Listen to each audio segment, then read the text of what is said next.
The Book of Exodus, Chapter 1. Now these are the names of the children of Israel, which came into Egypt. Every man in his household came with Jacob: Reuben, Simeon, Levi, and Judah, Issachar, Zebulun, and Benjamin, Dan and Naphtali, Gad and Asher. And all the souls that came out of the loins of Jacob were 70 souls, for Joseph was in Egypt already. And Joseph died, and all his brethren, and all that generation. And the children of Israel were fruitful, and increased abundantly, and multiplied, and waxed exceeding mighty, and the land was filled with them. Now there arose up a new king over Egypt, which knew not Joseph. And he said unto his people, Behold, the people of the children of Israel are more and mightier than we. Come on, let us deal wisely with them, lest they multiply. And it come to pass, that when there falleth out any war, they join also unto our enemies, and fight against us, and so get them up out of the land. Therefore they did set over them taskmasters, to afflict them with their burdens, and they built for Pharaoh treasure cities, Pithom and Ramses.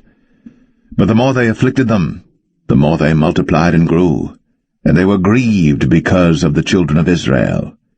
And the Egyptians made the children of Israel to serve with rigor, and they made their lives bitter with hard bondage in mortar and in brick and in all manner of service in the field. All their service wherein they made them serve was with rigor. And the king of Egypt spake to the Hebrew midwives, of which the name of the one was Shiphrah, and the name of the other Puah. And he said, When ye do the office of a midwife to the Hebrew women, and see them upon the stools, if it be a son, then ye shall kill him, but if it be a daughter, then she shall live. But the midwives feared God, and did not as the king of Egypt commanded them, but saved the men-children alive. And the king of Egypt called for the midwives, and said unto them, Why have ye done this thing, and have saved the men-children alive? And the midwives said unto Pharaoh, Because the Hebrew women are not as the Egyptian women, for they are lively, and are delivered ere the midwives come in unto them. Therefore God dealt well with the midwives, and the people multiplied, and waxed very mighty. And it came to pass, because the midwives feared God, that he made them houses. And Pharaoh charged all his people, saying, Every son that is born ye shall cast into the river, and every daughter ye shall save alive.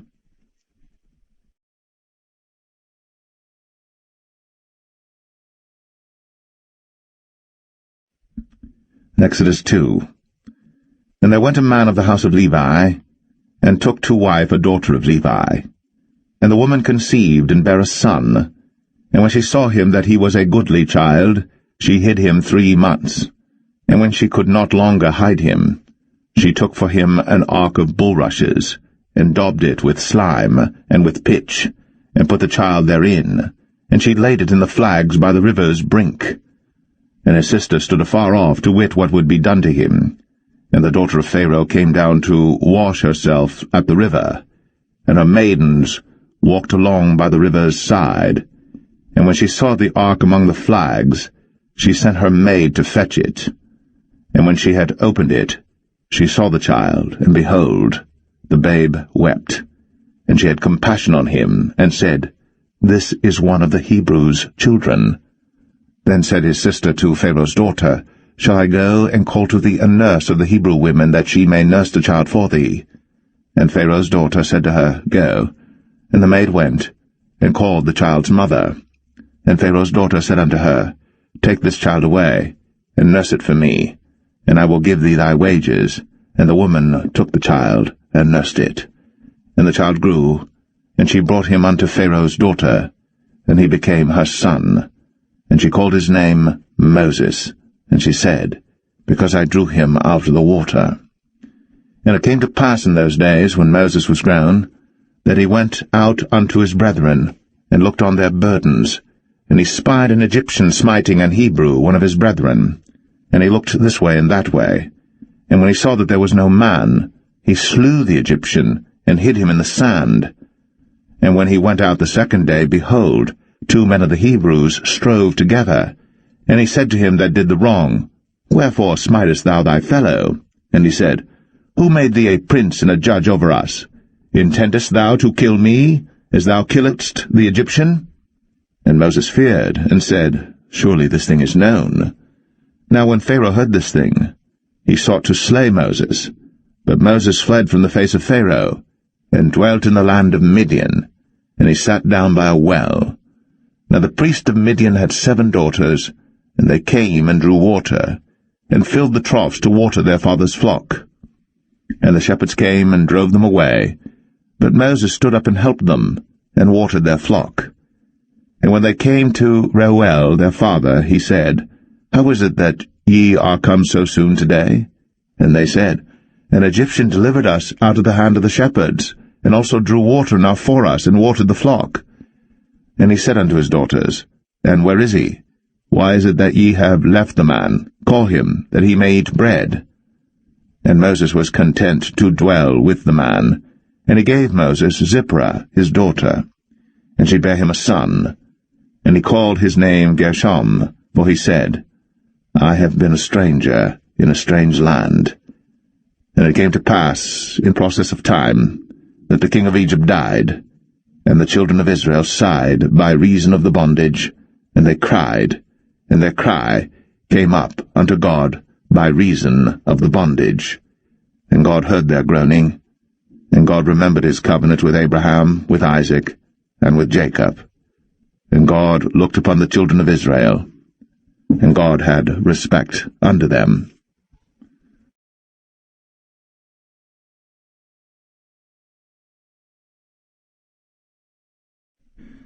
Exodus 3. Now Moses kept the flock of Jethro, his father-in-law, the priest of Midian. And he led the flock to the backside of the desert, and came to the mountain of God, even to Horeb. And the angel of the Lord appeared unto him in a flame of fire out of the midst of a bush. And he looked, and behold, the bush burned with fire, and the bush was not consumed. And Moses said, I will now turn aside and see this great sight, why the bush is not burnt. And when the Lord saw that he turned aside to see, God called unto him out of the midst of the bush, and said, Moses, Moses. And he said, Here am I. And he said, Draw not nigh hither. Put off thy shoes from off thy feet, for the place whereon thou standest is holy ground. Moreover, he said, I am the God of thy father, the God of Abraham, the God of Isaac, and the God of Jacob. And Moses hid his face, for he was afraid to look upon God. And the Lord said, I have surely seen the affliction of my people which are in Egypt, and have heard their cry by reason of their taskmasters. For I know their sorrows, and I am come down to deliver them out of the hand of the Egyptians, and to bring them up out of that land unto a good land, and a large, unto a land flowing with milk and honey, unto the place of the Canaanites, and the Hittites, and the Amorites, and the Perizzites, and the Hivites, and the Jebusites. Now therefore, behold, the cry of the children of Israel is come unto me, and I have also seen the oppression wherewith the Egyptians oppress them. Come now therefore, and I will send thee unto Pharaoh, that thou mayest bring forth my people, the children of Israel, out of Egypt. And Moses said unto God, Who am I, that I should go unto Pharaoh, and that I should bring forth the children of Israel out of Egypt? And he said, Certainly I will be with thee, and this shall be a token unto thee, that I have sent thee. When thou hast brought forth the people out of Egypt, ye shall serve God upon this mountain. And Moses said unto God, Behold, when I come unto the children of Israel, and shall say unto them, The God of your fathers has sent me unto you, and they shall say to me, What is his name? What shall I say unto them? And God said unto Moses, I am that I am. And he said, Thus shalt thou say unto the children of Israel, I am hath sent me unto you. And God said moreover unto Moses, Thus shalt thou say unto the children of Israel, The Lord God of your fathers, the God of Abraham, the God of Isaac, and the God of Jacob, hath sent me unto you. This is my name for ever, and this is my memorial unto all generations. Go and gather the elders of Israel together, and say unto them, The Lord God of your fathers, the God of Abraham, of Isaac, and of Jacob, appeared unto me, saying, I have surely visited you, and seen that which is done to you in Egypt. And I have said, I will bring you up out of the affliction of Egypt, unto the land of the Canaanites, and the Hittites, and the Amorites, and the Perizzites, and the Hivites, and the Jebusites, unto a land flowing with milk and honey. And they shall hearken to thy voice, and thou shalt come, thou and the elders of Israel, unto the king of Egypt, and ye shall say unto him, The Lord God of the Hebrews hath met with us. And now let us go, we beseech thee, 3 days' journey into the wilderness, that we may sacrifice to the Lord our God. And I am sure that the king of Egypt will not let you go, no, not by a mighty hand. And I will stretch out my hand, and smite Egypt with all my wonders which I will do in the midst thereof, and after that he will let you go. And I will give this people favor in the sight of the Egyptians, and it shall come to pass that, when ye go, ye shall not go empty. But every woman shall borrow of her neighbor, and of her that sojourneth in her house, jewels of silver, and jewels of gold, and raiment, and ye shall put them upon your sons, and upon your daughters, and ye shall spoil the Egyptians.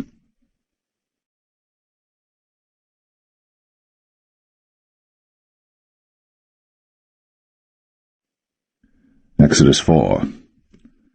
And Moses answered and said, But behold, they will not believe me, nor hearken unto my voice, but they will say, The Lord hath not appeared unto thee.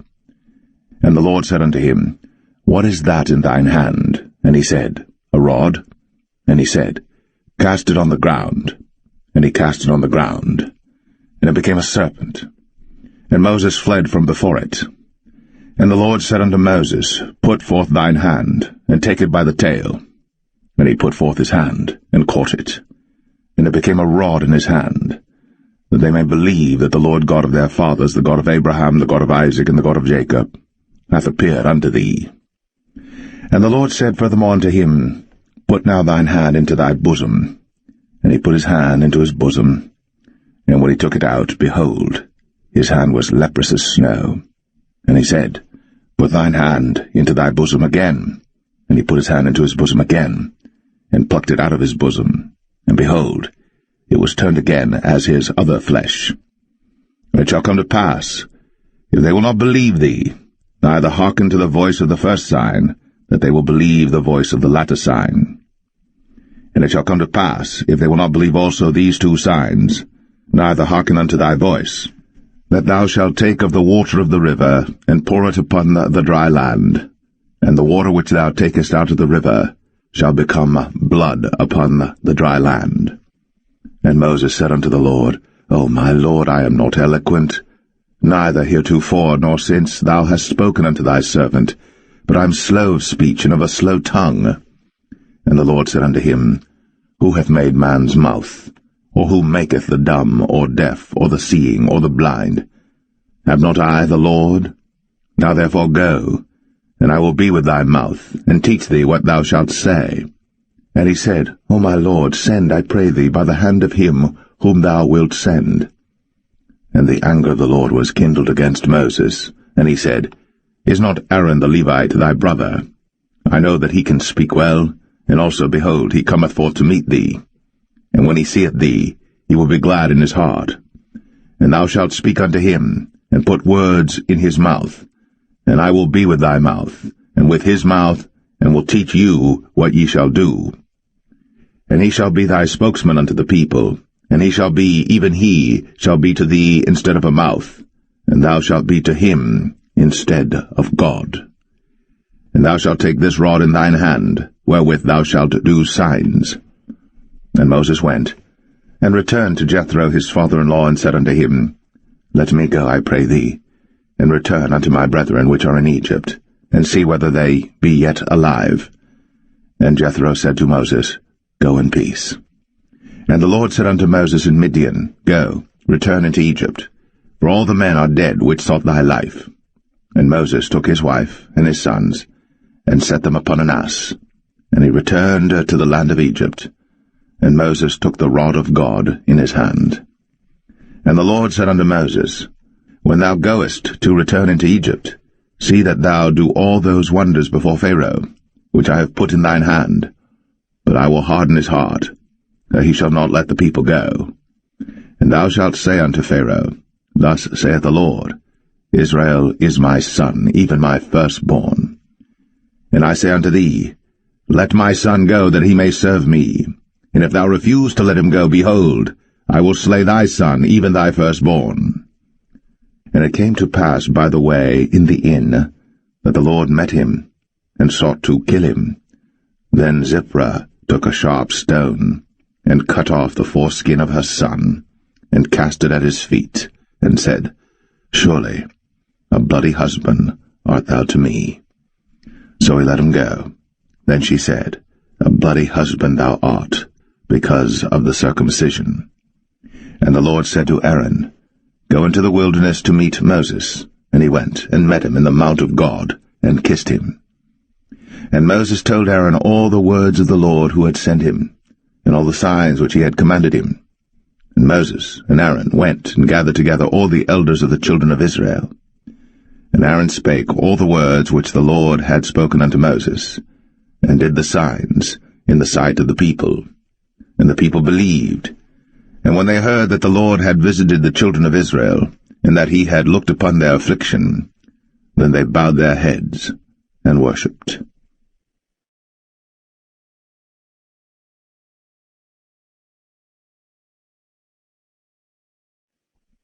Exodus 5. And afterward Moses and Aaron went in, and told Pharaoh, Thus saith the Lord God of Israel, Let my people go, that they may hold a feast unto me in the wilderness. And Pharaoh said, Who is the Lord that I should obey his voice to let Israel go? I know not the Lord, neither will I let Israel go. And they said, The God of the Hebrews hath met with us. Let us go, we pray thee, 3 days' journey into the desert, and sacrifice unto the Lord our God, lest he fall upon us with pestilence, or with the sword. And the king of Egypt said unto them, Wherefore do ye, Moses and Aaron, let the people from their works get you unto your burdens? And Pharaoh said, Behold, the people of the land now are many, and ye make them rest from their burdens. And Pharaoh commanded the same day the taskmasters of the people, and their officers, saying, Ye shall no more give the people straw to make brick, as heretofore. Let them go and gather straw for themselves. And the tale of the bricks which they did make heretofore, ye shall lay upon them. Ye shall not diminish aught thereof. For they be idle. Therefore they cry, saying, Let us go and sacrifice to our God. Let their more work be laid upon the men, that they may labor therein, and let them not regard vain words. And the taskmasters of the people went out, and their officers, and they spake to the people, saying, Thus saith Pharaoh, I will not give you straw. Go ye, get you straw where you can find it, yet not aught of your work shall be diminished. So the people were scattered abroad throughout all the land of Egypt to gather stubble instead of straw. And the taskmasters hasted them, saying, Fulfill your works, your daily tasks, as when there was straw. And the officers of the children of Israel, which Pharaoh's taskmasters had set over them, were beaten, and demanded, Wherefore have ye not fulfilled your task, in making brick both yesterday and today, as heretofore? Then the officers of the children of Israel came and cried unto Pharaoh, saying, Wherefore dealest thou thus with thy servants? There is no straw given unto thy servants. And they say to us, Make brick. And behold, thy servants are beaten, but the fault is in thine own people. But he said, Ye are idle, ye are idle. Therefore ye say, Let us go and do sacrifice to the Lord. Go therefore now and work, for there shall no straw be given you. Yet shall ye deliver the tale of bricks. And the officers of the children of Israel did see that they were in evil case, after it was said, Ye shall not minish aught from your bricks of your daily task. And they met Moses and Aaron, who stood in the way, as they came forth from Pharaoh.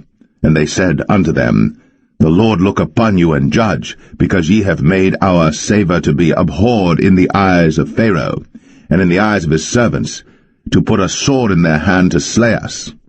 And Moses returned unto the Lord, and said, Lord, wherefore hast thou so evil entreated this people? Why is it that thou hast sent me?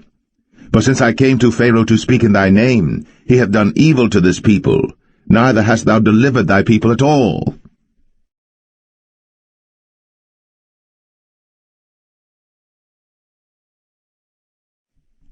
Exodus 6. Then the Lord said unto Moses, Now shalt thou see what I will do to Pharaoh. For with a strong hand shall he let them go, and with a strong hand shall he drive them out of his land. And God spake unto Moses, and said unto him, I am the Lord. And I appeared unto Abraham, unto Isaac, and unto Jacob, by the name of God Almighty, but by my name Jehovah was I not known to them. And I have also established my covenant with them, to give them the land of Canaan, the land of their pilgrimage, wherein they were strangers. And I have also heard the groaning of the children of Israel, whom the Egyptians keep in bondage, and I have remembered my covenant. Wherefore say unto the children of Israel, I am the Lord, and I will bring you out from under the burdens of the Egyptians, and I will rid you out of their bondage, and I will redeem you with a stretched out arm and with great judgments. And I will take you to me for a people, and I will be to you a God, and ye shall know that I am the Lord your God, which bringeth you out from under the burdens of the Egyptians.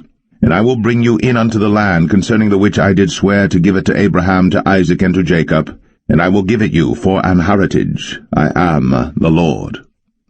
And Moses spake so unto the children of Israel, but they hearkened not unto Moses for anguish of spirit, and for cruel bondage. And the Lord spake unto Moses, saying, Go in, speak unto Pharaoh king of Egypt, that he let the children of Israel go out of his land.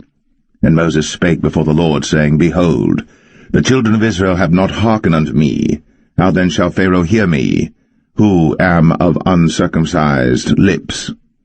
And the Lord spake unto Moses and unto Aaron, and gave them a charge unto the children of Israel, and unto Pharaoh king of Egypt, to bring the children of Israel out of the land of Egypt. These be the heads of their fathers' houses, the sons of Reuben, the firstborn of Israel, Hanok and Palu, Hezron and Carmi. These be the families of Reuben.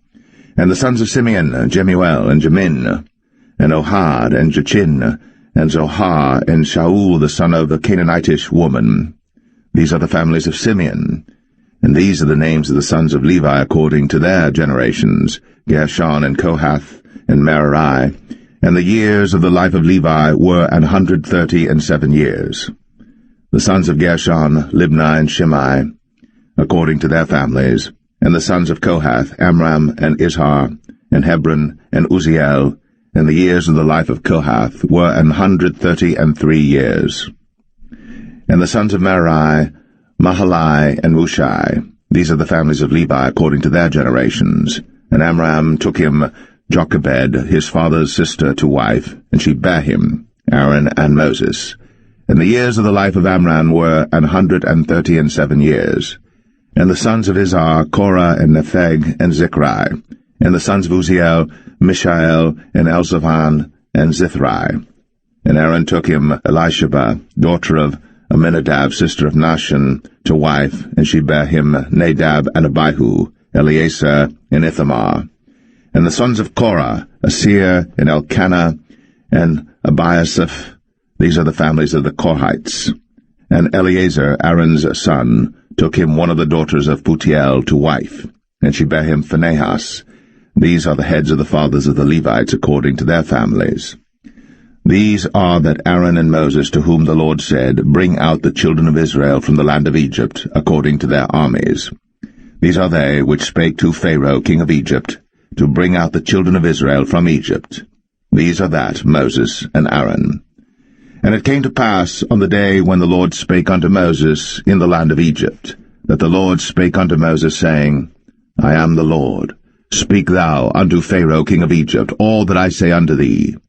And Moses said before the Lord, Behold, I am of uncircumcised lips, and how shall Pharaoh hearken unto me?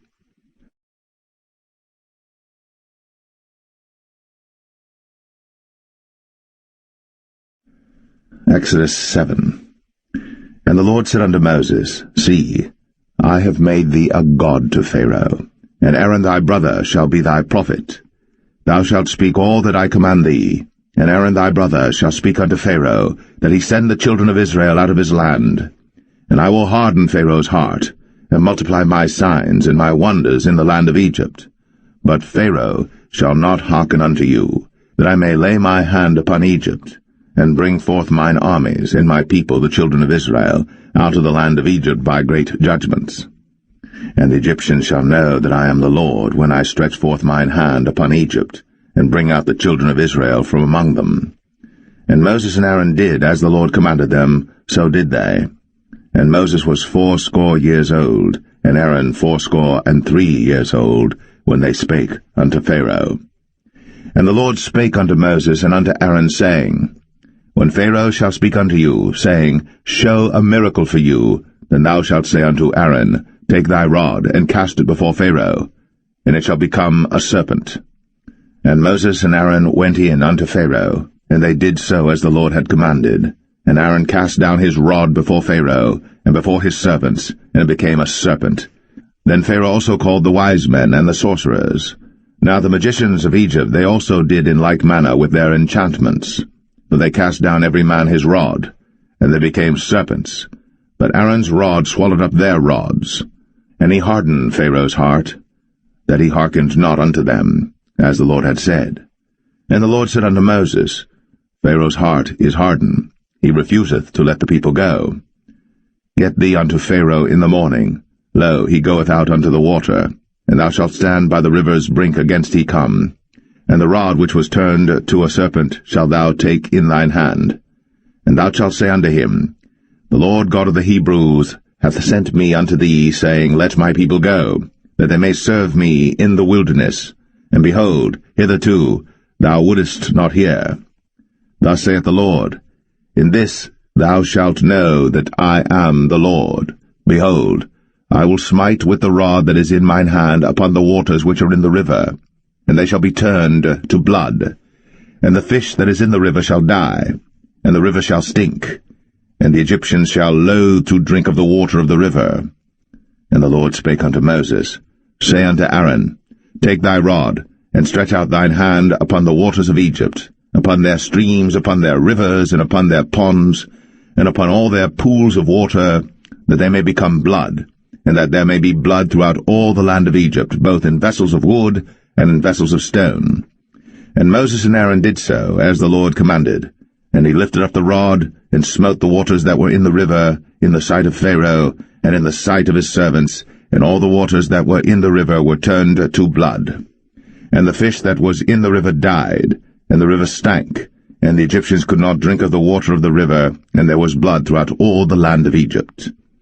And the magicians of Egypt did so with their enchantments, and Pharaoh's heart was hardened, neither did he hearken unto them, as the Lord had said. And Pharaoh turned and went into his house, neither did he set his heart to this also. And all the Egyptians digged around about the river for water to drink, but they could not drink of the water of the river. And 7 days were fulfilled. After that the Lord had smitten the river.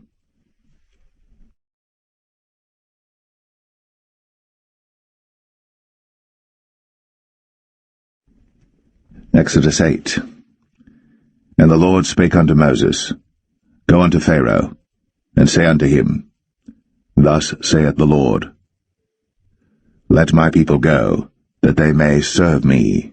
And if thou refuse to let them go, behold, I will smite all thy borders with frogs, and the river shall bring forth frogs abundantly, which shall go up and come into thine house, and into thy bedchamber, and upon thy bed, and into the house of thy servants, and upon thy people, and into thine ovens, and into thy kneading troughs. And the frogs shall come up both on thee, and upon thy people, and upon all thy servants. And the Lord spake unto Moses, Say unto Aaron, Stretch forth thine hand with thy rod over the streams, over the rivers, and over the ponds, and cause frogs to come up upon the land of Egypt. And Aaron stretched out his hand over the waters of Egypt, and the frogs came up, and covered the land of Egypt. And the magicians did so with their enchantments, and brought up frogs upon the land of Egypt. Then Pharaoh called for Moses and Aaron, and said, Entreat the Lord, that he may take away the frogs from me, and from my people, and I will let the people go, that they may do sacrifice unto the Lord. And Moses said unto Pharaoh, Glory over me. When shall I entreat for thee, and for thy servants, and for thy people, to destroy the frogs from thee, and thy houses, that they may remain in the river only? And he said, Tomorrow. And he said, Be it according to thy word, that thou mayest know that there is none like unto the Lord our God. And the frogs shall depart from thee, and from thy houses, and from thy servants, and from thy people, they shall remain in the river only. And Moses and Aaron went out from Pharaoh, and Moses cried unto the Lord because of the frogs, which he had brought against Pharaoh. And the Lord did according to the word of Moses, and the frogs died out of the houses, out of the villages, and out of the fields. And they gathered them together upon heaps, and the land stank. But when Pharaoh saw that there was respite, he hardened his heart, and hearkened not unto them, as the Lord had said. And the Lord said unto Moses, Say unto Aaron, Stretch out thy rod, and smite the dust of the land, that it may become lice throughout all the land of Egypt. And they did so. For Aaron stretched out his hand with his rod, and smote the dust of the earth, and it became lice in man and in beast. All the dust of the land became lice throughout all the land of Egypt. And the magicians did so with their enchantments to bring forth lice, but they could not, so there were lice upon man and upon beast. Then the magicians said unto Pharaoh, This is the finger of God.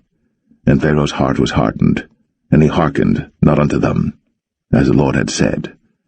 And the Lord said unto Moses, Rise up early in the morning, and stand before Pharaoh. Lo, he cometh forth to the water. And say unto him, Thus saith the Lord, Let my people go, that they may serve me. Else, if thou wilt not let my people go, behold, I will send swarms of flies upon thee, and upon thy servants, and upon thy people, and into thy houses, and the houses of the Egyptians shall be full of swarms of flies, and also the ground whereon they are. And I will sever in that day the land of Goshen, in which my people dwell, that no swarms of flies shall be there, to the end thou mayest know that I am the Lord in the midst of the earth. And I will put a division between my people and thy people. Tomorrow shall this sign be. And the Lord did so.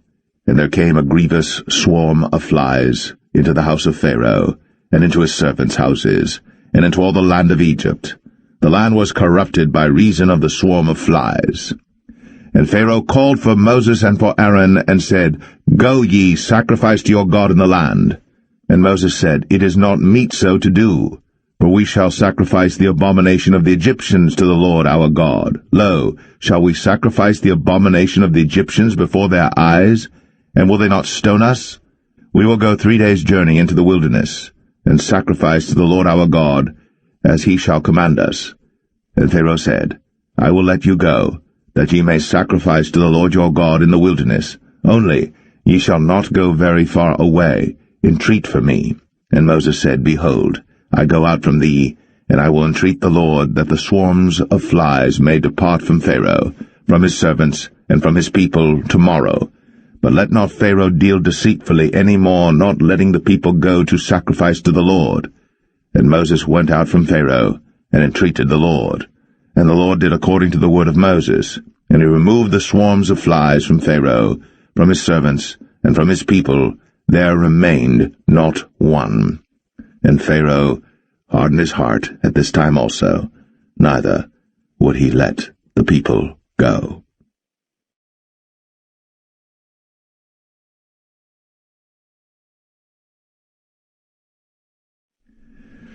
Exodus 9. Then the Lord said unto Moses, Go in unto Pharaoh, and tell him, Thus saith the Lord God of the Hebrews, Let my people go, that they may serve me. For if thou refuse to let them go, and wilt hold them still, behold, the hand of the Lord is upon thy cattle which is in the field, upon the horses, upon the asses, upon the camels, upon the oxen, and upon the sheep. There shall be a very grievous murrain. And the Lord shall sever between the cattle of Israel and the cattle of Egypt, and there shall nothing die of all that is the children's of Israel. And the Lord appointed a set time, saying, Tomorrow the Lord shall do this thing in the land. And the Lord did that thing on the morrow, and all the cattle of Egypt died, but of the cattle of the children of Israel died not one. And Pharaoh sent, and behold, there was not one of the cattle of the Israelites dead, and the heart of Pharaoh was hardened, and he did not let the people go. And the Lord said unto Moses and unto Aaron, Take to you handfuls of ashes of the furnace, and let Moses sprinkle it toward the heaven in the sight of Pharaoh, and it shall become small dust in all the land of Egypt, and shall be a boil breaking forth with blains upon man and upon beast throughout all the land of Egypt. And they took ashes of the furnace, and stood before Pharaoh, and Moses sprinkled it up toward heaven, and it became a boil, breaking forth with blains upon man and upon beast. And the magicians could not stand before Moses because of the boils, for the boil was upon the magicians and upon all the Egyptians. And the Lord hardened the heart of Pharaoh, and he hearkened not unto them, as the Lord had spoken unto Moses. And the Lord said unto Moses, Rise up early in the morning, and stand before Pharaoh, and say unto him, Thus saith the Lord God of the Hebrews, Let my people go, that they may serve me. For I will at this time send all my plagues upon thine heart, and upon thy servants, and upon thy people, that thou mayest know that there is none like me in all the earth. For now I will stretch out my hand, that I may smite thee and thy people with pestilence, and thou shalt be cut off from the earth. And in very deed for this cause have I raised thee up, for to show in thee my power, and that my name may be declared throughout all the earth. As yet exaltest thou thyself against my people, that thou wilt not let them go. Behold, tomorrow about this time I will cause it to rain a very grievous hail, such as hath not been in Egypt since the foundation thereof even until now. Send therefore now, and gather thy cattle, and all that thou hast in the field, for upon every man and beast which shall be found in the field, and shall not be brought home, the hail shall come down upon them, and they shall die. He that feared the word of the Lord among the servants of Pharaoh made his servants and his cattle flee into the houses. And he that regarded not the word of the Lord left his servants and his cattle in the field. And the Lord said unto Moses, Stretch forth thine hand toward heaven, that there may be hail in all the land of Egypt, upon man, and upon beast, and upon every herb of the field, throughout the land of Egypt. And Moses stretched forth his rod toward heaven, and the Lord sent thunder and hail, and the fire ran along upon the ground, and the Lord rained hail upon the land of Egypt. So there was hail, and fire mingled with the hail, very grievous, such as there was none like it in all the land of Egypt since it became a nation. And the hail smote throughout all the land of Egypt all that was in the field, both man and beast. And the hail smote every herb of the field, and brake every tree of the field. Only in the land of Goshen, where the children of Israel were, was there no hail. And Pharaoh sent and called for Moses and Aaron, and said unto them, I have sinned at this time. The Lord is righteous, and I and my people are wicked. Entreat the Lord, for it is enough that there be no more mighty thunderings and hail, and I will let you go, and ye shall stay no longer. And Moses said unto him, As soon as I am gone out of the city, I will spread abroad my hands unto the Lord, and the thunder shall cease, neither shall there be any more hail, that thou mayest know how that the earth is the Lord's. But as for thee and thy servants, I know that ye will not yet fear the Lord God. And the flax and the barley were smitten, for the barley was in the ear, and the flax was bold. But the wheat and the rye were not smitten, for they were not grown up. And Moses went out of the city from Pharaoh, and spread abroad his hands unto the Lord, and the thunders and hail ceased, and the rain was not poured upon the earth. And when Pharaoh saw that the rain and the hail and the thunders were ceased, he sinned yet more, and hardened his heart, he and his servants. And the heart of Pharaoh was hardened, neither would he let the children of Israel go, as the Lord had spoken by Moses.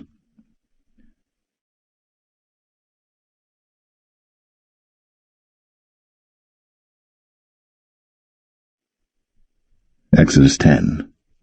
And the Lord said unto Moses, Go in unto Pharaoh, for I have hardened his heart, and the heart of his servants, that I might show these my signs before him, and that thou mayest tell in the ears of thy son, and of thy son's son, what things I have wrought in Egypt, and my signs which I have done among them, that ye may know how that I am the Lord.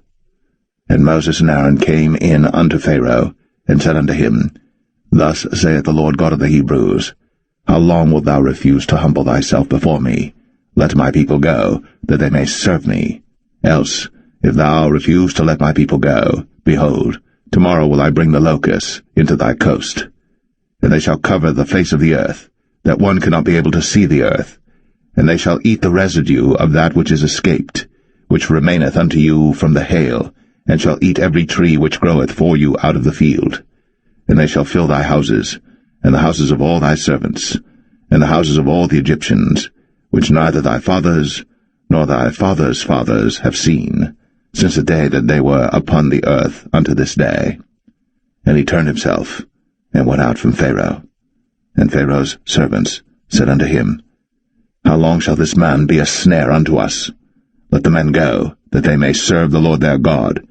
Knowest thou not yet that Egypt is destroyed? And Moses and Aaron were brought again unto Pharaoh, and he said unto them, Go, serve the Lord your God. But who are they that shall go? And Moses said, We will go with our young and with our old, with our sons and with our daughters, with our flocks and with our herds will we go, for we must hold a feast unto the Lord. And he said unto them, Let the Lord be so with you, as I will let you go, and your little ones. Look to it, for evil is before you. Not so. Go now, ye that are men, and serve the Lord, for that ye did desire. And they were driven out from Pharaoh's presence. And the Lord said unto Moses, Stretch out thine hand over the land of Egypt for the locusts, that they may come up upon the land of Egypt, and eat every herb of the land, even all that the hail hath left. And Moses stretched forth his rod over the land of Egypt. And the Lord brought an east wind upon the land all that day, and all that night. And when it was morning, the east wind brought the locusts. And the locusts went up over all the land of Egypt, and rested in all the coasts of Egypt. Very grievous were they. Before them there were no such locusts as they, neither after them shall be such. For they covered the face of the whole earth, so that the land was darkened. And they did eat every herb of the land, and all the fruit of the trees which the hail had left. And there remained not any green thing in the trees, or in the herbs of the field, through all the land of Egypt. Then Pharaoh called for Moses and Aaron in haste, and he said, I have sinned against the Lord your God and against you. Now therefore forgive, I pray thee, my sin only this once, and entreat the Lord your God, that he may take away from me this death only. And he went out from Pharaoh, and entreated the Lord. And the Lord turned a mighty strong west wind, which took away the locusts, and cast them into the Red Sea. There remained not one locust in all the coasts of Egypt. But the Lord hardened Pharaoh's heart, so that he would not let the children of Israel go. And the Lord said unto Moses, Stretch out thine hand toward heaven, that there may be darkness over the land of Egypt, even darkness which may be felt. And Moses stretched forth his hand toward heaven, and there was a thick darkness in all the land of Egypt 3 days. They saw not one another, neither rose any from his place for 3 days. But all the children of Israel had light in their dwellings. And Pharaoh called unto Moses, and said, Go ye, serve the Lord. Only let your flocks and your herds be stayed. Let your little ones also go with you.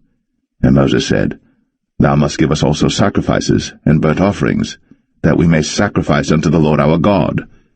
Our cattle also shall go with us. There shall not an hoof be left behind, for thereof must we take to serve the Lord our God, and we know not with what we must serve the Lord until we come thither. But the Lord hardened Pharaoh's heart, and he would not let them go. And Pharaoh said unto him, Get thee from me, take heed to thyself, see my face no more, for in that day thou seest my face, thou shalt die. And Moses said, Thou hast spoken well. I will see thy face again no more.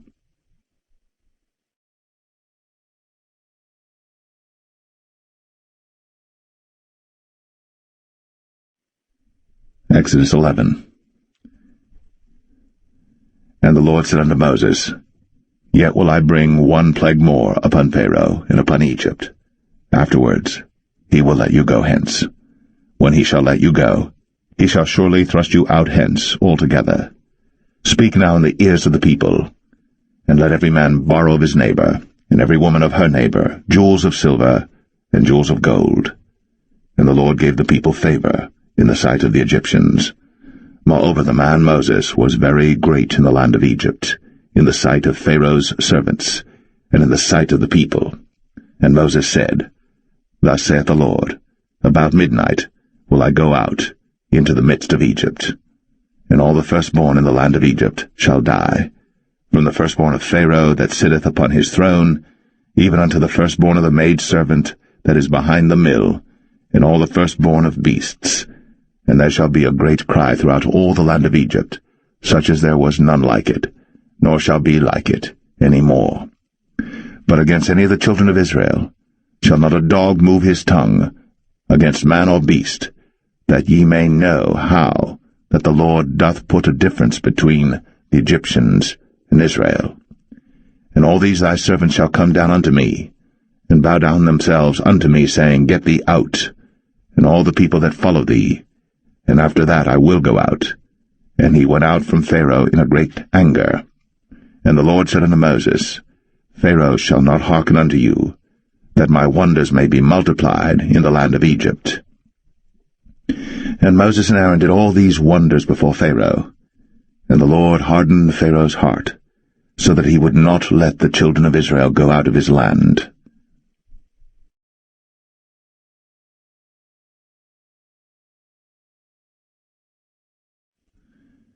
Exodus 12. And the Lord spake unto Moses and Aaron in the land of Egypt, saying, This month shall be unto you the beginning of months. It shall be the first month of the year to you. Speak ye unto all the congregation of Israel, saying, In the 10th day of this month they shall take to them every man a lamb, according to the house of their fathers, a lamb for an house. And if the household be too little for the lamb, let him and his neighbor next unto his house take it according to the number of the souls. Every man according to his eating shall make your count for the lamb. Your lamb shall be without blemish, a male of the first year. Ye shall take it out from the sheep or from the goats. And ye shall keep it up until the 14th day of the same month. And the whole assembly of the congregation of Israel shall kill it in the evening. And they shall take of the blood, and strike it on the 2 side posts, and on the upper door post of the houses wherein they shall eat it. And they shall eat the flesh in that night, roast with fire, and unleavened bread, and with bitter herbs they shall eat it. Eat not of it raw, nor sodden it all with water, but roast with fire, his head with his legs, and with the purtenance thereof. And ye shall let nothing of it remain until the morning, and that which remaineth of it until the morning ye shall burn with fire. And thus shall ye eat it, with your loins girded, your shoes on your feet, and your staff in your hand, and ye shall eat it in haste. It is the Lord's Passover. For I will pass through the land of Egypt this night, and will smite all the firstborn in the land of Egypt, both man and beast, and against all the gods of Egypt I will execute judgment. I am the Lord. And the blood shall be to you for a token upon the houses where ye are. And when I see the blood, I will pass over you, and the plague shall not be upon you to destroy you, when I smite the land of Egypt. And this day shall be unto you for a memorial, and ye shall keep it a feast to the Lord throughout your generations. Ye shall keep it a feast by an ordinance forever. 7 days shall ye eat unleavened bread. Even the first day ye shall put away leaven out of your houses. For whosoever eateth leavened bread from the first day until the 7th day, that soul shall be cut off from Israel. And in the first day there shall be an holy convocation, and in the 7th day there shall be an holy convocation to you. No manner of work shall be done in them, save that which every man must eat, that only may be done of you. And ye shall observe the feast of unleavened bread. For in this selfsame day have I brought your armies out of the land of Egypt. Therefore shall ye observe this day in your generations by an ordinance forever. In the 1st month, on the 14th day of the month at even, ye shall eat unleavened bread, until the 21st day of the month at even. 7 days shall there be no leaven found in your houses.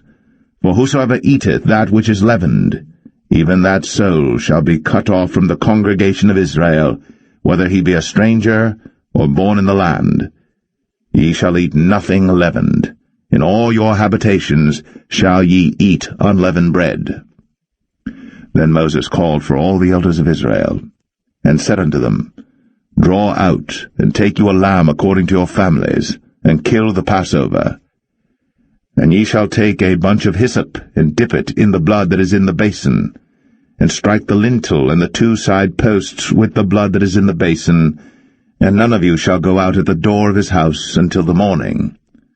For the Lord will pass through to smite the Egyptians, and when he seeth the blood upon the lintel, and on the 2 side posts, the Lord will pass over the door, and will not suffer the destroyer to come in unto your houses to smite you.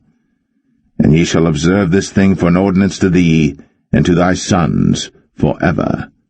And it shall come to pass, when ye be come to the land which the Lord will give you, according as he hath promised, that ye shall keep this service. And it shall come to pass, when your children shall say unto you, What mean ye by this service? That ye shall say, It is the sacrifice of the Lord's Passover, who passed over the houses of the children of Israel in Egypt, when he smote the Egyptians, and delivered our houses. And the people bowed the head, and worshipped. And the children of Israel went away, and did, as the Lord had commanded Moses and Aaron, so did they. And it came to pass that at midnight the Lord smote all the firstborn in the land of Egypt, from the firstborn of Pharaoh that sat on his throne unto the firstborn of the captive that was in the dungeon, and all the firstborn of cattle. And Pharaoh rose up in the night, he and all his servants and all the Egyptians, and there was a great cry in Egypt, for there was not a house where there was not one dead. And he called for Moses and Aaron by night, and said, Rise up, and get you forth from among my people, both ye and the children of Israel, and go, serve the Lord, as ye have said. Also take your flocks and your herds, as ye have said, and be gone, and bless me also. And the Egyptians were urgent upon the people, that they might send them out of the land in haste. For they said, We be all dead men. And the people took their dough before it was leavened, their kneading troughs being bound up in their clothes upon their shoulders. And the children of Israel did according to the word of Moses, and they borrowed of the Egyptians jewels of silver, and jewels of gold and raiment. And the Lord gave the people favor in the sight of the Egyptians, so that they lent unto them such things as they required, and they spoiled the Egyptians. And the children of Israel journeyed from Ramses to Succoth, about 600,000 on foot, that were men, beside children. And a mixed multitude went up also with them, and flocks and herds, even very much cattle. And they baked unleavened cakes of the dough which they brought forth out of Egypt, for it was not leavened, because they were thrust out of Egypt, and could not tarry, neither had they prepared for themselves any victual. Now the sojourning of the children of Israel, who dwelt in Egypt, was 430 years. And it came to pass, at the end of the 430 years, even the selfsame day it came to pass, that all the hosts of the Lord went out from the land of Egypt. It is a night to be much observed unto the Lord for bringing them out from the land of Egypt.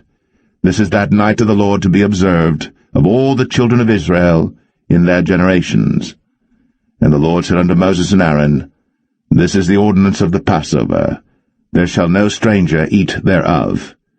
But every man's servant that is bought for money, when thou hast circumcised him, then shall he eat thereof. A foreigner and an hired servant shall not eat thereof. In one house shall it be eaten. Thou shalt not carry forth aught of the flesh abroad out of the house, neither shall ye break a bone thereof. All the congregation of Israel shall keep it.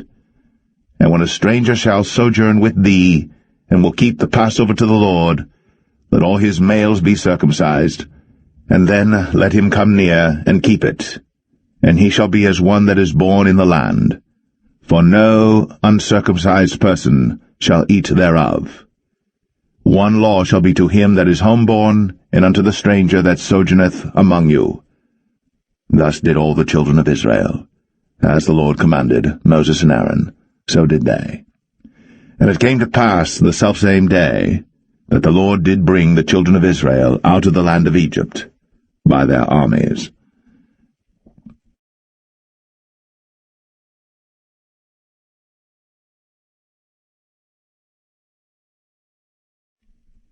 Exodus 13.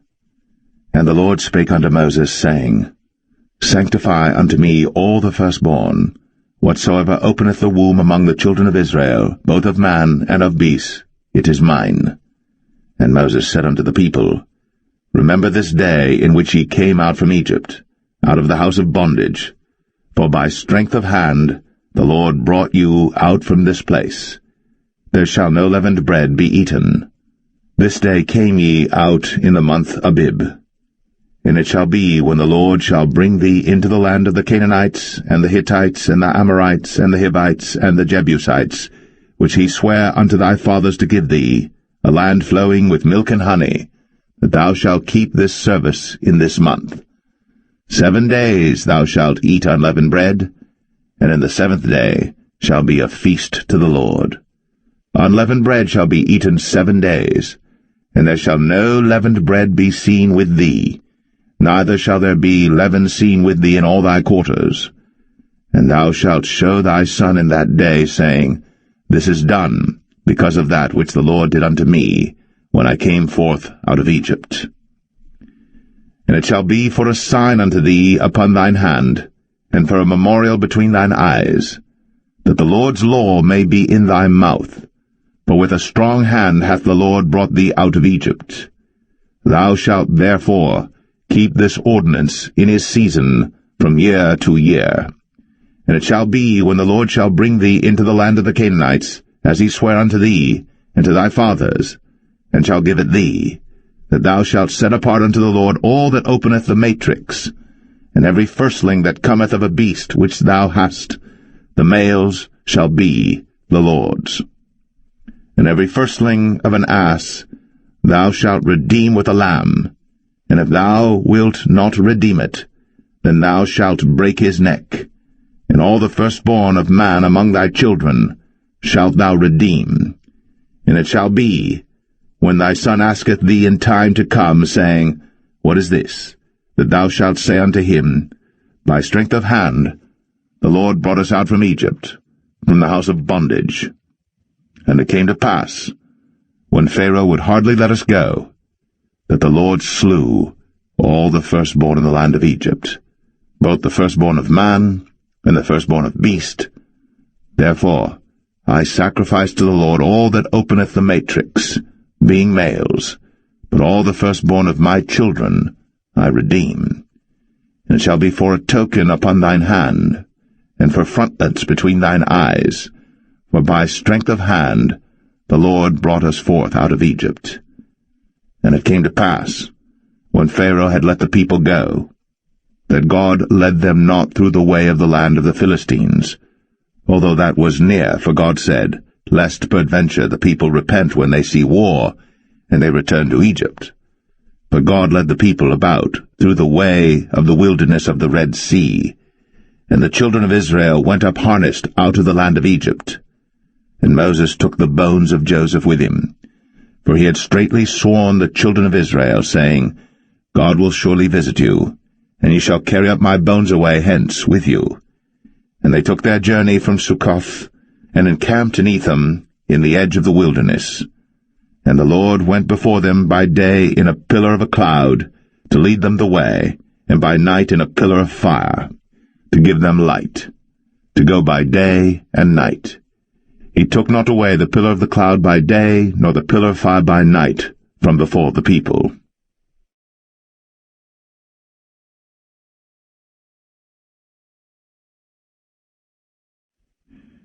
Exodus 14. And the Lord spake unto Moses, saying, Speak unto the children of Israel, that they turn and encamp before Pi-hahiroth, between Migdol and the sea, over against Baal-zephon, Before it shall ye encamp by the sea. For Pharaoh will say of the children of Israel, They are entangled in the land, the wilderness hath shut them in. And I will harden Pharaoh's heart, that he shall follow after them, and I will be honored upon Pharaoh, and upon all his host, that the Egyptians may know that I am the Lord. And they did so. And it was told the king of Egypt that the people fled, and the heart of Pharaoh and of his servants was turned against the people, and they said, Why have we done this, that we have let Israel go from serving us? And he made ready his chariot, and took his people with him. And he took 600 chosen chariots, and all the chariots of Egypt, and captains over every one of them. And the Lord hardened the heart of Pharaoh king of Egypt, and he pursued after the children of Israel. And the children of Israel went out with an high hand. But the Egyptians pursued after them, all the horses and chariots of Pharaoh, and his horsemen and his army, and overtook them encamping by the sea, beside Pi-hahiroth, before Baal-zephon. And when Pharaoh drew nigh, the children of Israel lifted up their eyes, and behold, the Egyptians marched after them, and they were sore afraid. And the children of Israel cried out unto the Lord, and they said unto Moses, Because there were no graves in Egypt, hast thou taken us away to die in the wilderness? Wherefore hast thou dealt thus with us, to carry us forth out of Egypt? Is not this the word that we did tell thee in Egypt, saying, Let us alone, that we may serve the Egyptians? For it had been better for us to serve the Egyptians, than that we should die in the wilderness. And Moses said unto the people, Fear ye not, stand still, and see the salvation of the Lord, which he will show to you today. For the Egyptians whom ye have seen today, ye shall see them again no more forever. The Lord shall fight for you, and ye shall hold your peace. And the Lord said unto Moses, Wherefore criest thou unto me? Speak unto the children of Israel, that they go forward. But lift thou up thy rod, and stretch out thine hand over the sea, and divide it. And the children of Israel shall go on dry ground through the midst of the sea. And I, behold, I will harden the hearts of the Egyptians, and they shall follow them. And I will get me honor upon Pharaoh, and upon all his host, upon his chariots, and upon his horsemen. And the Egyptians shall know that I am the Lord, when I have gotten me honor upon Pharaoh, upon his chariots, and upon his horsemen.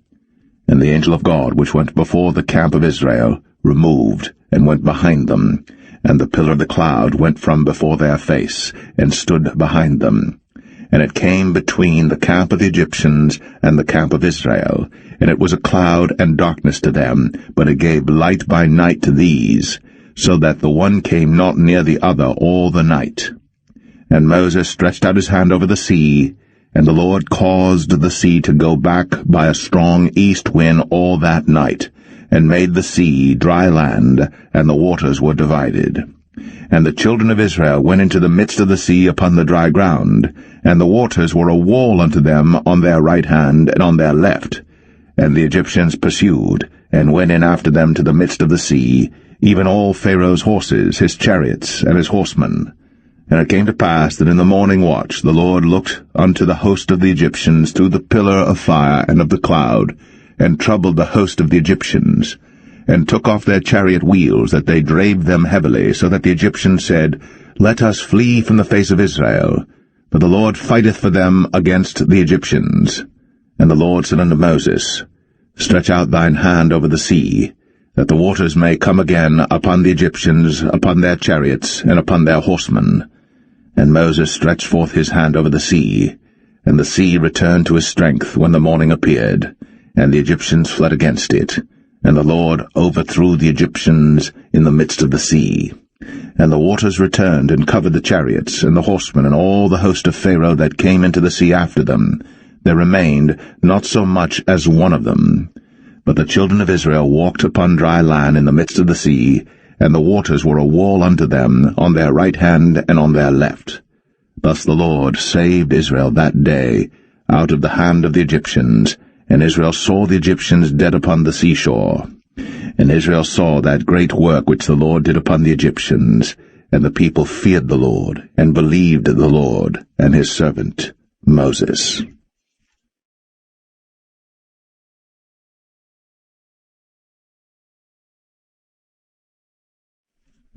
Exodus 15.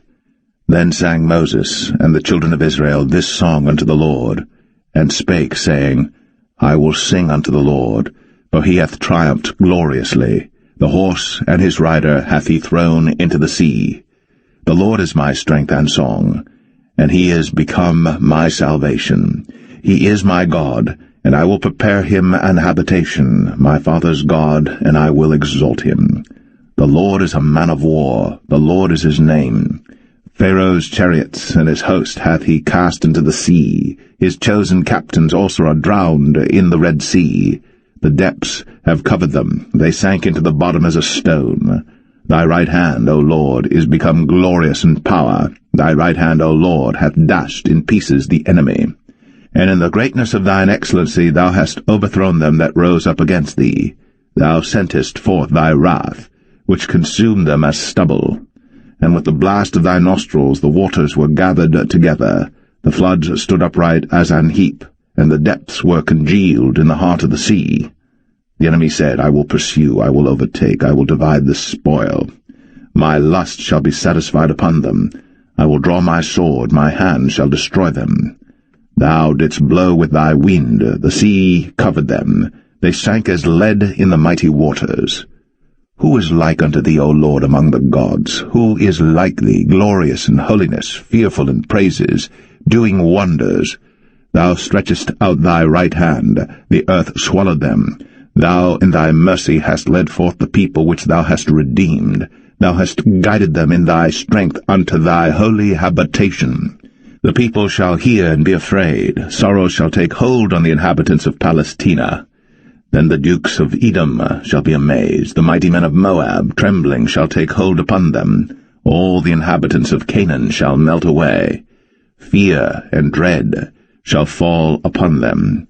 By the greatness of thine arm they shall be as still as a stone, till thy people pass over, O Lord, till the people pass over, which thou hast purchased. Thou shalt bring them in, and plant them in the mountain of thine inheritance, in the place, O Lord, which thou hast made for thee to dwell in the sanctuary, O Lord, which thy hands have established. The Lord shall reign for ever and ever. For the horse of Pharaoh went in with his chariots and with his horsemen into the sea, and the Lord brought again the waters of the sea upon them. But the children of Israel went on dry land in the midst of the sea.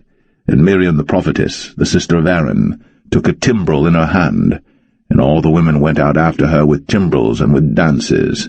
And Miriam answered them, Sing ye to the Lord, for he hath triumphed gloriously. The horse and his rider hath he thrown into the sea. So Moses brought Israel from the Red Sea, and they went out into the wilderness of Shur. And they went 3 days in the wilderness, and found no water. And when they came to Marah, they could not drink of the waters of Marah, for they were bitter. Therefore the name of it was called Marah. And the people murmured against Moses, saying, What shall we drink? And he cried unto the Lord, and the Lord showed him a tree, which when he had cast into the waters were made sweet. There he made for them a statute and an ordinance, and there he proved them, and said, If thou wilt diligently hearken to the voice of the Lord thy God, and wilt do that which is right in his sight, and wilt give ear to his commandments, and keep all his statutes, I will put none of these diseases upon thee, which I have brought upon the Egyptians, for I am the Lord that healeth thee.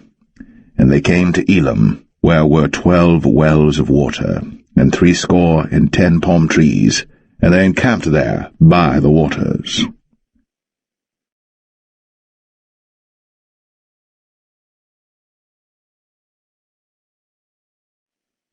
Exodus 16. And they took their journey from Elim, and all the congregation of the children of Israel came unto the wilderness of Sin, which is between Elim and Sinai, on the 15th day of the 2nd month, after their departing out of the land of Egypt. And the whole congregation of the children of Israel murmured against Moses and Aaron in the wilderness. And the children of Israel said unto them, Would to God we had died by the hand of the Lord in the land of Egypt, when we sat by the flesh pots, and when we did eat bread to the full. For ye have brought us forth into this wilderness to kill this whole assembly with hunger. Then said the Lord unto Moses, Behold, I will rain bread from heaven for you, And the people shall go out and gather a certain rate every day, that I may prove them, whether they will walk in my law or no. And it shall come to pass that on the 6th day they shall prepare that which they bring in, and it shall be twice as much as they gather daily. And Moses and Aaron said unto all the children of Israel, At even, then ye shall know that the Lord hath brought you out from the land of Egypt. And in the morning, then ye shall see the glory of the Lord, for that he heareth your murmurings against the Lord. And what are we, that ye murmur against us? And Moses said, This shall be when the Lord shall give you in the evening flesh to eat, and in the morning bread to the full, for that the Lord heareth your murmurings, which ye murmur against him. And what are we? Your murmurings are not against us, but against the Lord. And Moses spake unto Aaron, Say unto all the congregation of the children of Israel, Come near before the Lord, for he hath heard your murmurings. And it came to pass, as Aaron spake unto the whole congregation of the children of Israel, that they looked toward the wilderness, and behold, the glory of the Lord appeared in the cloud. And the Lord spake unto Moses, saying, I have heard the murmurings of the children of Israel. Speak unto them, saying, At even ye shall eat flesh, and in the morning ye shall be filled with bread, and ye shall know that I am the Lord your God. And it came to pass, that at even the quails came up and covered the camp, and in the morning the dew lay round about the host. And when the dew that lay was gone up, behold, upon the face of the wilderness there lay a small round thing, as small as the hoarfrost on the ground. And when the children of Israel saw it, they said one to another, It is manna, for they wist not what it was. And Moses said unto them, This is the bread which the Lord hath given you to eat. This is the thing which the Lord hath commanded.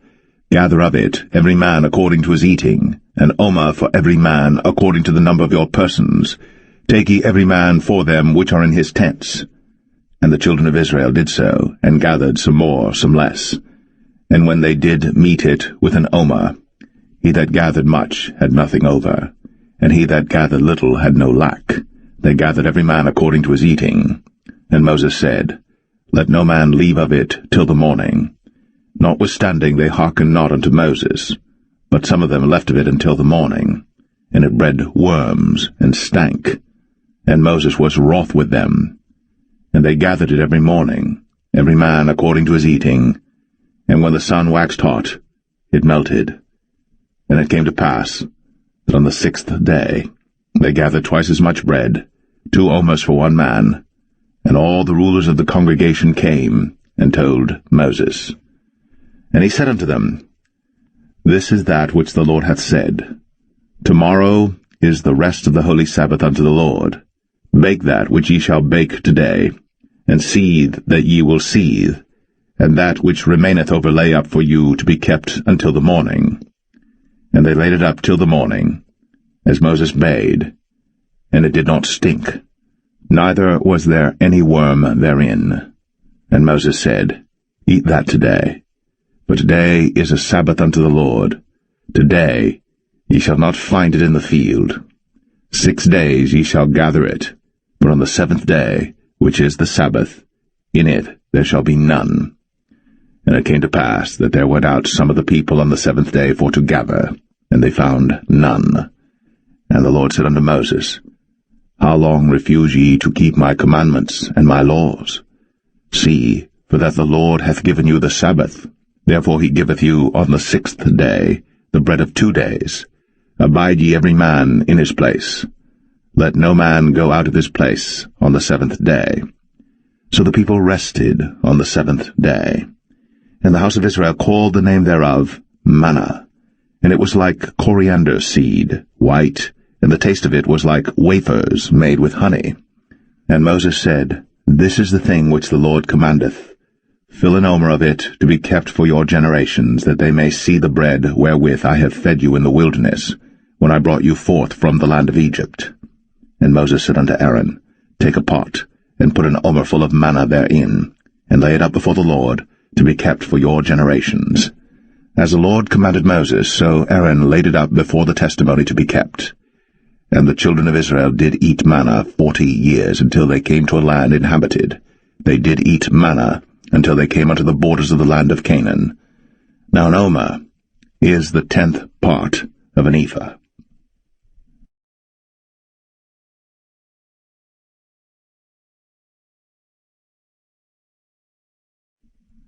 Exodus 17. And all the congregation of the children of Israel journeyed from the wilderness of Sin after their journeys, according to the commandment of the Lord, and pitched in Rephidim. And there was no water for the people to drink. Wherefore the people did chide with Moses, and said, Give us water that we may drink. And Moses said unto them, Why chide ye with me? Wherefore do ye tempt the Lord? And the people thirsted there for water.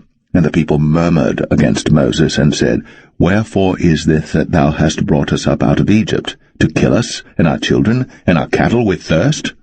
And Moses cried unto the Lord, saying, What shall I do unto this people? They be almost ready to stone me.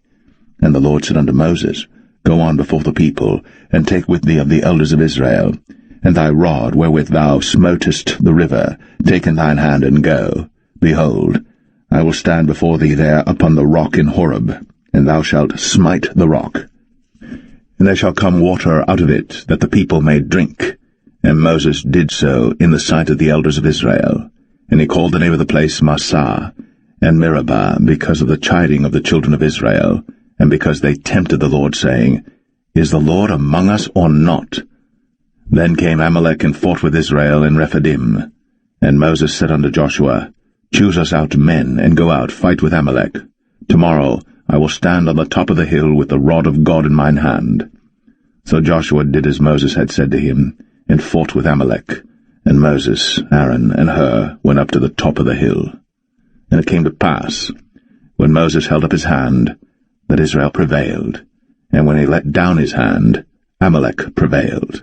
But Moses' hands were heavy, and they took a stone and put it under him, and he sat thereon, and Aaron and Hur stayed up his hands, the one on the one side, and the other on the other side, and his hands were steady until the going down of the sun.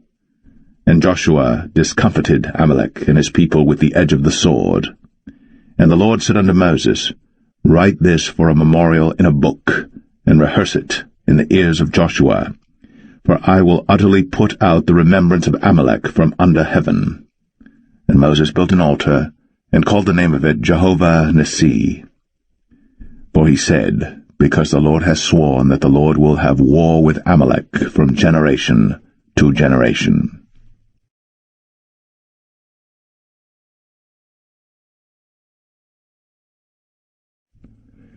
Exodus 18. When Jethro, the priest of Midian, Moses' father-in-law, heard of all that God had done for Moses, and for Israel his people, and that the Lord had brought Israel out of Egypt, then Jethro, Moses' father-in-law, took Zipporah, Moses' wife, after he'd sent her back, and her 2 sons, of which the name of the one was Gershom, for he said, I have been an alien in a strange land. And the name of the other was Eleazar, for the God of my father, said he, was mine help, and delivered me from the sword of Pharaoh. And Jethro, Moses' father-in-law, came with his sons and his wife unto Moses into the wilderness, where he encamped at the mount of God. And he said unto Moses, I thy father-in-law Jethro am come unto thee, and thy wife and her 2 sons with her. And Moses went out to meet his father-in-law, and did obeisance, and kissed him. And they asked each other of their welfare, and they came into the tent. And Moses told his father-in-law all that the Lord had done unto Pharaoh, and to the Egyptians for Israel's sake, and all the travail that had come upon them by the way, and how the Lord delivered them.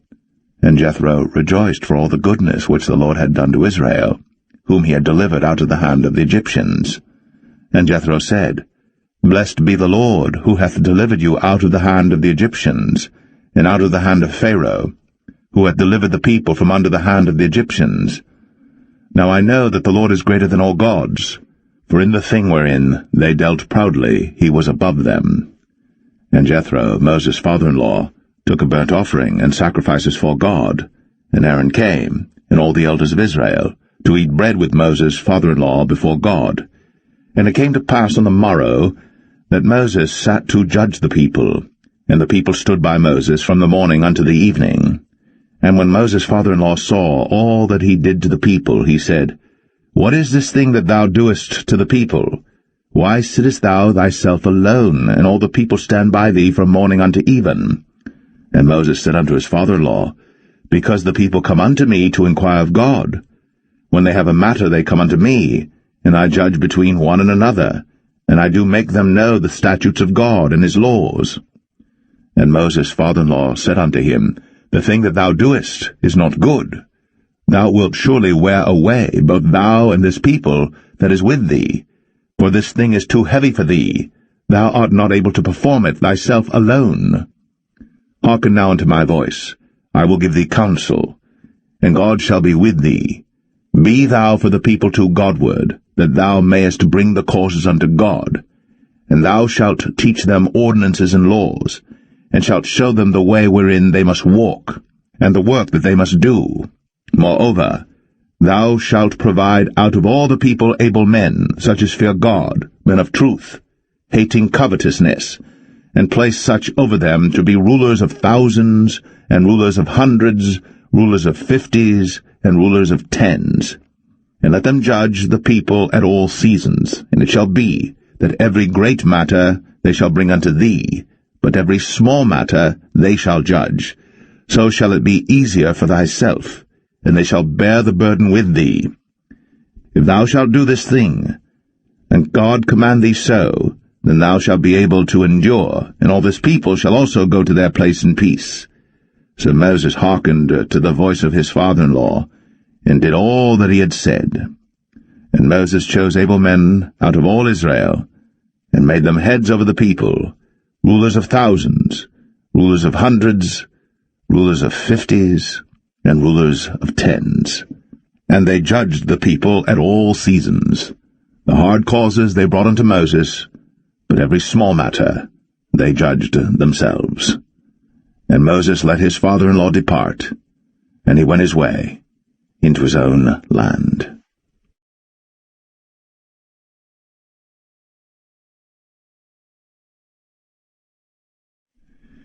Exodus 19. In the 3rd month, when the children of Israel were gone forth out of the land of Egypt, the same day came they into the wilderness of Sinai. But they were departed from Rephidim, and were come to the desert of Sinai, and had pitched in the wilderness, and there Israel camped before the mount. And Moses went up unto God, and the Lord called unto him out of the mountain, saying, Thus shalt thou say to the house of Jacob, and tell the children of Israel, Ye have seen what I did unto the Egyptians, and how I bare you on eagle's wings, and brought you unto myself. Now therefore, if ye will obey my voice indeed, and keep my covenant, then ye shall be a peculiar treasure unto me above all people. For all the earth is mine, and ye shall be unto me a kingdom of priests, and an holy nation. These are the words which thou shalt speak unto the children of Israel. And Moses came and called for the elders of the people, and laid before their faces all these words which the Lord commanded him.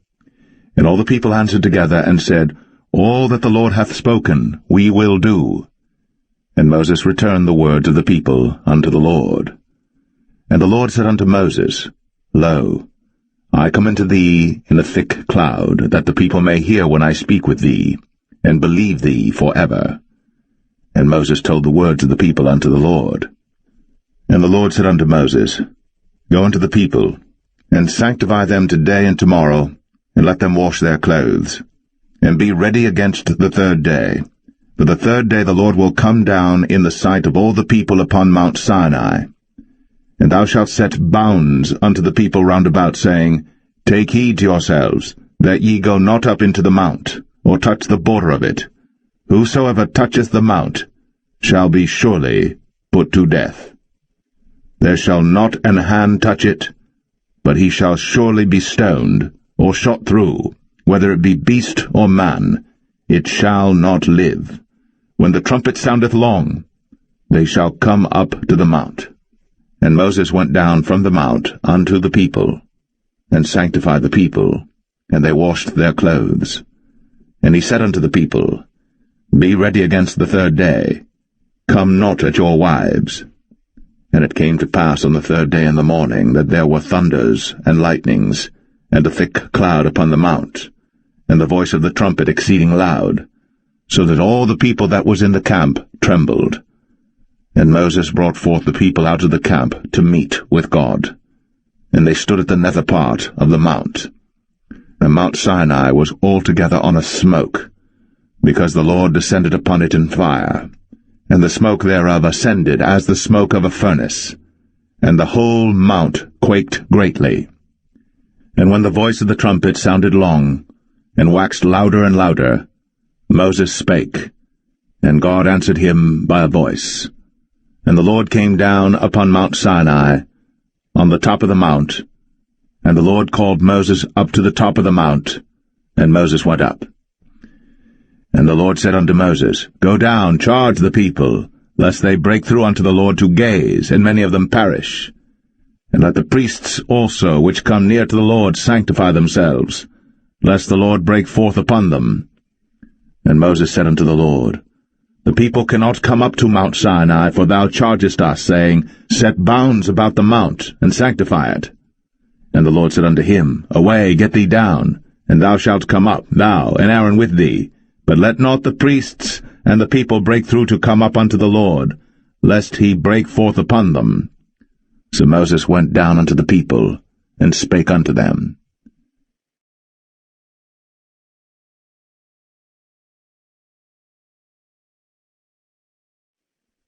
Exodus 20. And God spake all these words, saying, I am the Lord thy God, which have brought thee out of the land of Egypt, out of the house of bondage. Thou shalt have no other gods before me. Thou shalt not make unto thee any graven image, or any likeness of any thing that is in heaven above, or that is in the earth beneath, or that is in the water under the earth.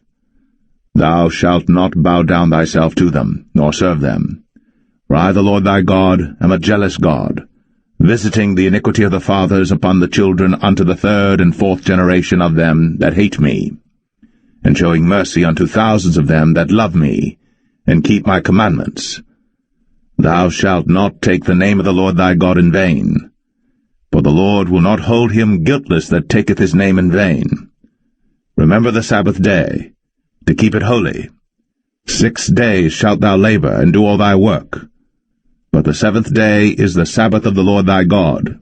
In it thou shalt not do any work, thou, nor thy son, nor thy daughter, thy manservant, nor thy maidservant, nor thy cattle, nor thy stranger that is within thy gates. For in 6 days the Lord made heaven and earth, the sea, and all that in them is, and rested the 7th day. Wherefore the Lord blessed the Sabbath day, and hallowed it. Honor thy father and thy mother, that thy days may be long upon the land which the Lord thy God giveth thee. Thou shalt not kill. Thou shalt not commit adultery. Thou shalt not steal. Thou shalt not bear false witness against thy neighbor. Thou shalt not covet thy neighbor's house. Thou shalt not covet thy neighbor's wife, nor his manservant, nor his maidservant, nor his ox, nor his ass, nor anything that is thy neighbor's. And all the people saw the thunderings, and the lightnings, and the noise of the trumpet, and the mountain smoking. And when the people saw it, they removed, and stood afar off. And they said unto Moses, Speak thou with us, and we will hear, but let not God speak with us, lest we die. And Moses said unto the people, Fear not, for God is come to prove you, and that his fear may be before your faces, that ye sin not. And the people stood afar off. And Moses drew near unto the thick darkness where God was. And the Lord said unto Moses, Thus thou shalt say unto the children of Israel, Ye have seen that I have talked with you from heaven. Ye shall not make with me gods of silver, neither shall ye make unto you gods of gold. An altar of earth thou shalt make unto me, and shalt sacrifice thereon thy burnt offerings, and thy peace offerings, thy sheep and thine oxen. In all places where I record my name I will come unto thee, and I will bless thee. And if thou wilt make me an altar of stone, thou shalt not build it of hewn stone, for if thou lift up thy tool upon it, thou hast polluted it. Neither shalt thou go up by steps unto mine altar, that thy nakedness be not discovered thereon.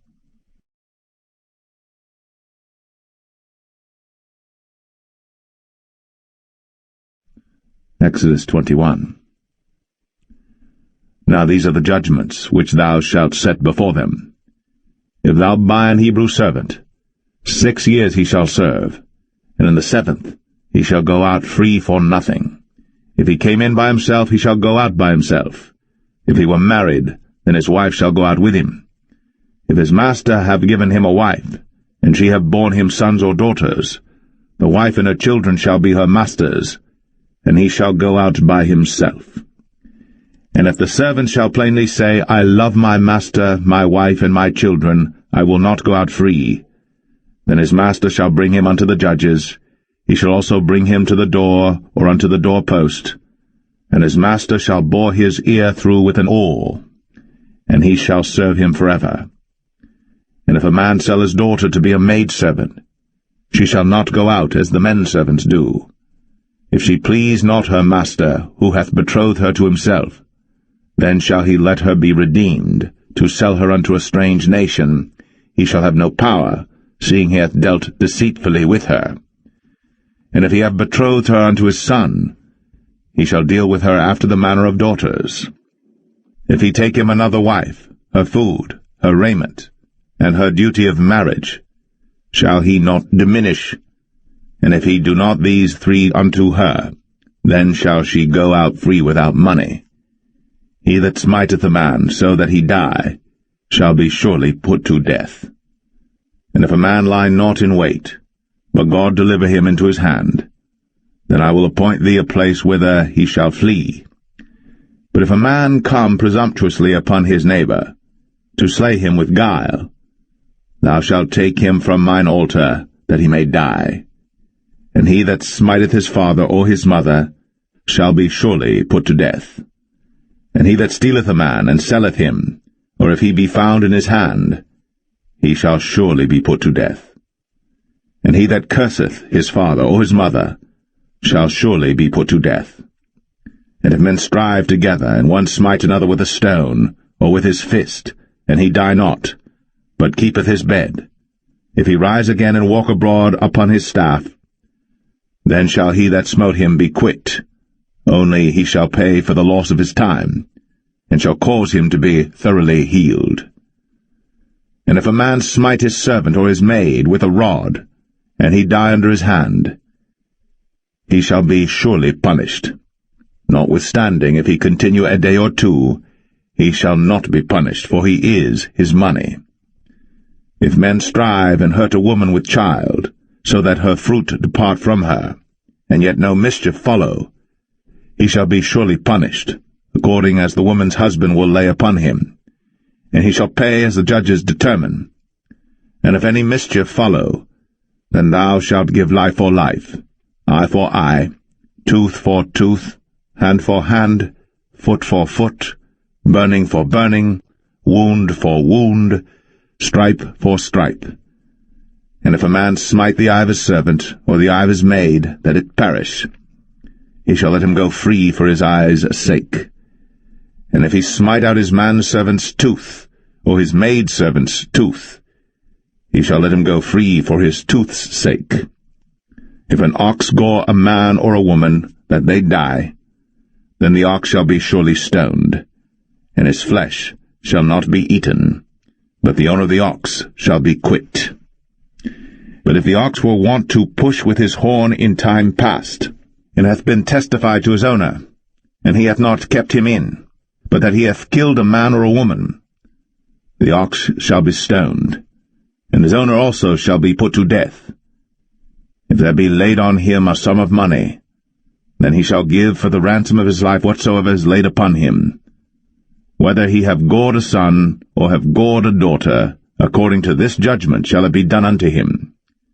If the ox shall push a manservant or a maidservant, he shall give unto their master 30 shekels of silver, and the ox shall be stoned. And if a man shall open a pit, if a man shall dig a pit, and not cover it, and an ox or an ass fall therein, The owner of the pit shall make it good, and give money unto the owner of them, and the dead beast shall be his. And if one man's ox hurt another's, that he die, then they shall sell the live ox, and divide the money of it, and the dead ox also they shall divide. For if it be known that the ox hath used to push in time past, and his owner hath not kept him in, he shall surely pay ox for ox, and the dead shall be his own.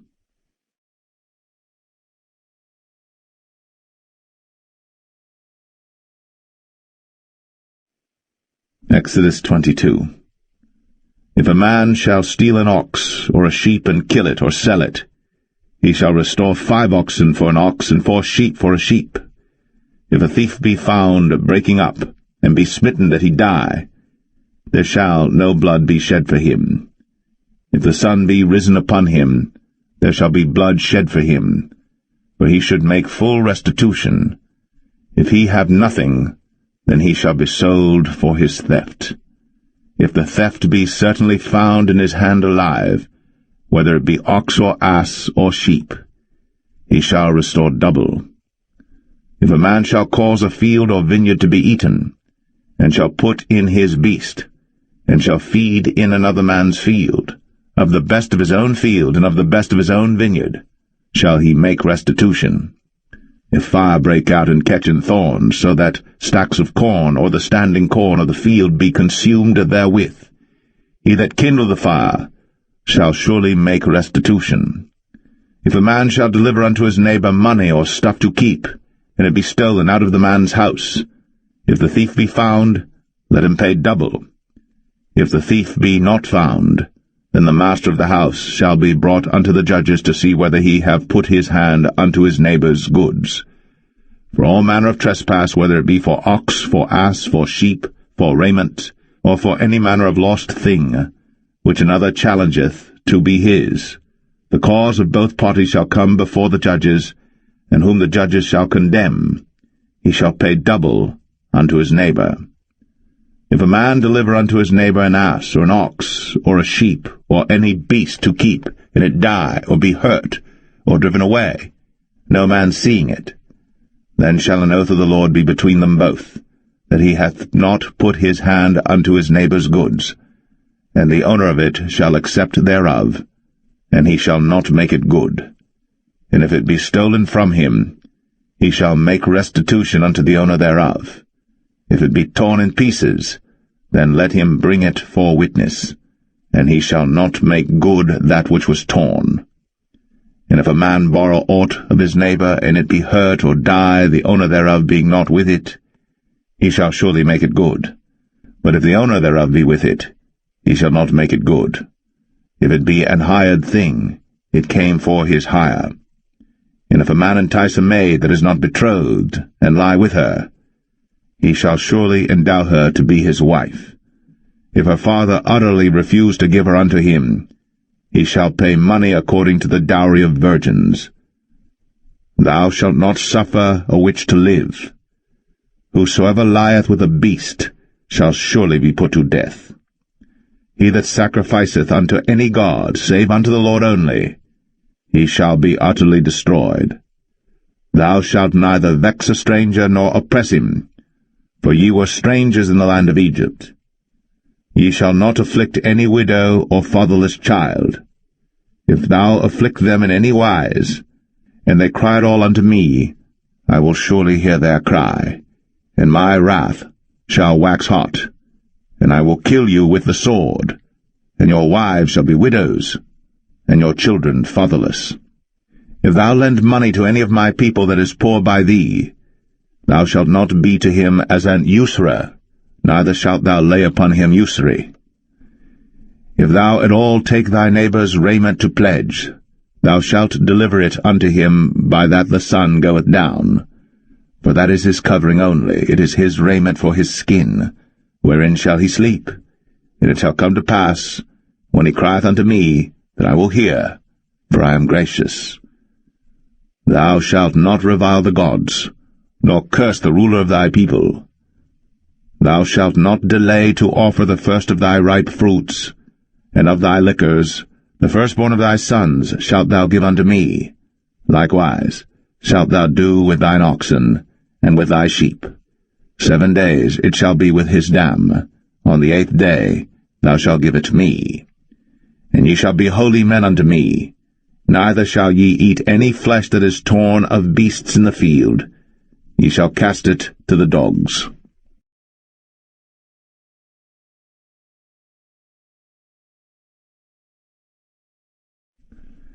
Exodus 23. Thou shalt not raise a false report. Put not thine hand with the wicked to be an unrighteous witness. Thou shalt not follow a multitude to do evil. Neither shalt thou speak in a cause to decline after many to wrest judgment. Neither shalt thou countenance a poor man in his cause. If thou meet thine enemy's ox or his ass going astray, thou shalt surely bring it back to him again. If thou see the ass of him that hateth thee lying under his burden, and wouldest forbear to help him, thou shalt surely help with him. Thou shalt not wrest the judgment of thy poor in his cause. Keep thee far from a false matter, and the innocent and righteous slay thou not, for I will not justify the wicked. And thou shalt take no gift, for the gift blindeth the wise, and perverteth the words of the righteous. Also, thou shalt not oppress a stranger. For ye know the heart of a stranger, seeing ye were strangers in the land of Egypt. And 6 years thou shalt sow thy land, and shalt gather in the fruits thereof. But the 7th year thou shalt let it rest and lie still, that the poor of thy people may eat, and what they leave the beasts of the field shall eat. In like manner thou shalt deal with thy vineyard, and with thy oliveyard. 6 days thou shalt do thy work, and on the 7th day thou shalt rest, that thine ox and thine ass may rest, and the son of thy handmaid, and the stranger may be refreshed. And in all things that I have said unto you be circumspect, and make no mention of the name of other gods, neither let it be heard out of thy mouth. 3 times thou shalt keep a feast unto me in the year. Thou shalt keep the feast of unleavened bread. Thou shalt eat unleavened bread 7 days, as I commanded thee, in the time appointed of the month Abib. For in it thou camest out from Egypt, and none shall appear before me empty. And the feast of harvest, the firstfruits of thy labours, which thou hast sown in the field, and the feast of ingathering, which is in the end of the year, when thou hast gathered in thy labours out of the field.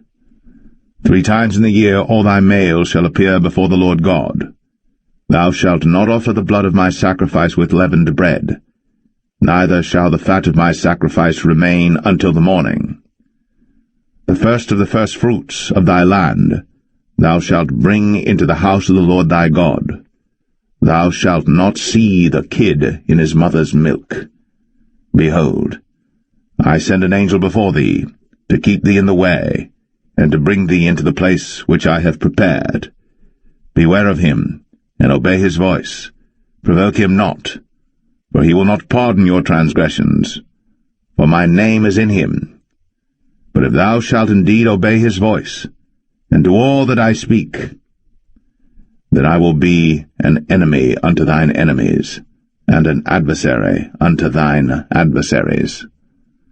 For mine angel shall go before thee, and bring thee in unto the Amorites, and the Hittites, and the Perizzites, and the Canaanites, the Hivites, and the Jebusites, and I will cut them off. Thou shalt not bow down to their gods, nor serve them, nor do after their works, but thou shalt utterly overthrow them, and quite break down their images. And ye shall serve the Lord your God, and he shall bless thy bread and thy water, and I will take sickness away from the midst of thee. There shall nothing cast their young, nor be barren in thy land. The number of thy days I will fulfill. I will send my fear before thee, and will destroy all the people to whom thou shalt come, and I will make all thine enemies turn their backs unto thee, and I will send hornets before thee, which shall drive out the Hivite, the Canaanite, and the Hittite from before thee. I will not drive them out from before thee in 1 year, lest the land become desolate, and the beasts of the field multiply against thee. By little and little I will drive them out from before thee, until thou be increased and inherit the land. And I will set thy bounds from the Red Sea even unto the sea of the Philistines, and from the desert unto the river. For I will deliver the inhabitants of the land into your hand, and thou shalt drive them out before thee. Thou shalt make no covenant with them, nor with their gods. They shall not dwell in thy land, lest they make thee sin against me. For if thou serve their gods, it will surely be a snare unto thee.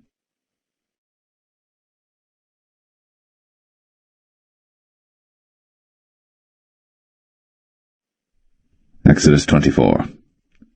And he said unto Moses, Come up unto the Lord, thou, and Aaron, Nadab, and Abihu, and 70 of the elders of Israel, and worship ye afar off. And Moses alone shall come near the Lord, but they shall not come nigh, neither shall the people go up with him. And Moses came, and told the people all the words of the Lord, and all the judgments, and all the people answered with one voice, and said, All the words which the Lord hath said will we do. And Moses wrote all the words of the Lord, and rose up early in the morning, and builded an altar under the hill, and 12 pillars according to the 12 tribes of Israel. And he sent young men of the children of Israel, which offered burnt offerings, and sacrificed peace offerings of oxen unto the Lord. And Moses took half of the blood, and put it in basins, and half of the blood he sprinkled on the altar. And he took the book of the covenant, and read in the audience of the people, and they said, All that the Lord hath said will we do, and be obedient. And Moses took the blood, and sprinkled it on the people, and said, Behold, the blood of the covenant which the Lord hath made with you concerning all these words. Then went up Moses, and Aaron, Nadab, and Abihu, and 70 of the elders of Israel. And they saw the God of Israel. And there was under his feet, as it were, a paved work of a sapphire stone, and as it were the body of heaven in his clearness. And upon the nobles of the children of Israel he laid not his hand. Also they saw God, and did eat and drink. And the Lord said unto Moses, Come up to me into the mount, and be there. And I will give thee tables of stone, and a law and commandments which I have written, that thou mayest teach them. And Moses rose up, and his minister Joshua, and Moses went up into the mount of God. And he said unto the elders, Tarry ye here for us, until we come again unto you. And behold, Aaron and Hur are with you. If any man have any matters to do, let him come unto them. And Moses went up into the mount, and a cloud covered the mount. And the glory of the Lord abode upon Mount Sinai, and the cloud covered it 6 days. And the 7th day he called unto Moses out of the midst of the cloud. And the sight of the glory of the Lord was like devouring fire on the top of the mount in the eyes of the children of Israel. And Moses went into the midst of the cloud, and gat him up into the mount. And Moses was in the mount 40 days and 40 nights.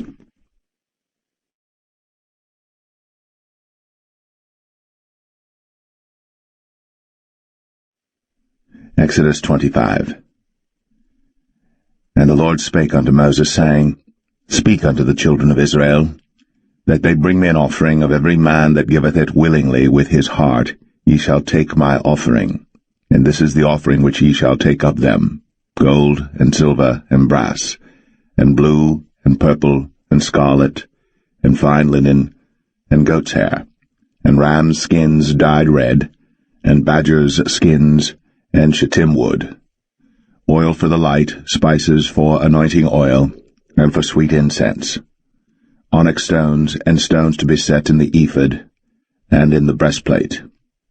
And let them make me a sanctuary, that I may dwell among them, according to all that I show thee, after the pattern of the tabernacle, and the pattern of all the instruments thereof, even so shall ye make it. And they shall make an ark of shittim wood.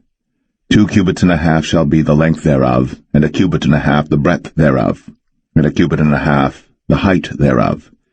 And thou shalt overlay it with pure gold, within and without shalt thou overlay it, and shalt make upon it a crown of gold round about. And thou shalt cast 4 rings of gold for it, and put them in the 4 corners thereof, and 2 rings shall be in the one side of it, and 2 rings in the other side of it. And thou shalt make staves of shittim wood, and overlay them with gold. And thou shalt put the staves into the rings by the sides of the ark, that the ark may be borne with them. The staves shall be in the rings of the ark, they shall not be taken from it. And thou shalt put into the ark the testimony which I shall give thee. And thou shalt make a mercy seat of pure gold. 2 cubits and a half shall be the length thereof, and 1 cubit and a half the breadth thereof. And thou shalt make 2 cherubims of gold. Of beaten work shalt thou make them, in the 2 ends of the mercy seat. And make 1 cherub on the one end, and the other cherub on the other end. Even of the mercy seat shall ye make the cherubims on the 2 ends thereof. And the cherubims shall stretch forth their wings on high, covering the mercy seat with their wings, and their faces shall look one to another. Toward the mercy seat shall the faces of the cherubims be. And thou shalt put the mercy seat above upon the ark, and in the ark thou shalt put the testimony that I shall give thee. And there I will meet with thee, and I will commune with thee from above the mercy seat, from between the 2 cherubims which are upon the ark of the testimony, of all things which I will give thee in commandment unto the children of Israel. Thou shalt also make a table of shittim wood. 2 cubits shall be the length thereof, and 1 cubit the breadth thereof, and 1 cubit and a half the height thereof. And thou shalt overlay it with pure gold, and make thereto a crown of gold round about. And thou shalt make unto it a border of an handbreadth round about, and thou shalt make a golden crown to the border thereof round about. And thou shalt make for it 4 rings of gold, and put the rings in the 4 corners that are on the 4 feet thereof. Over against the border shall the rings be for places of the staves to bear the table. And thou shalt make the staves of shittim wood, and overlay them with gold, that the table may be borne with them.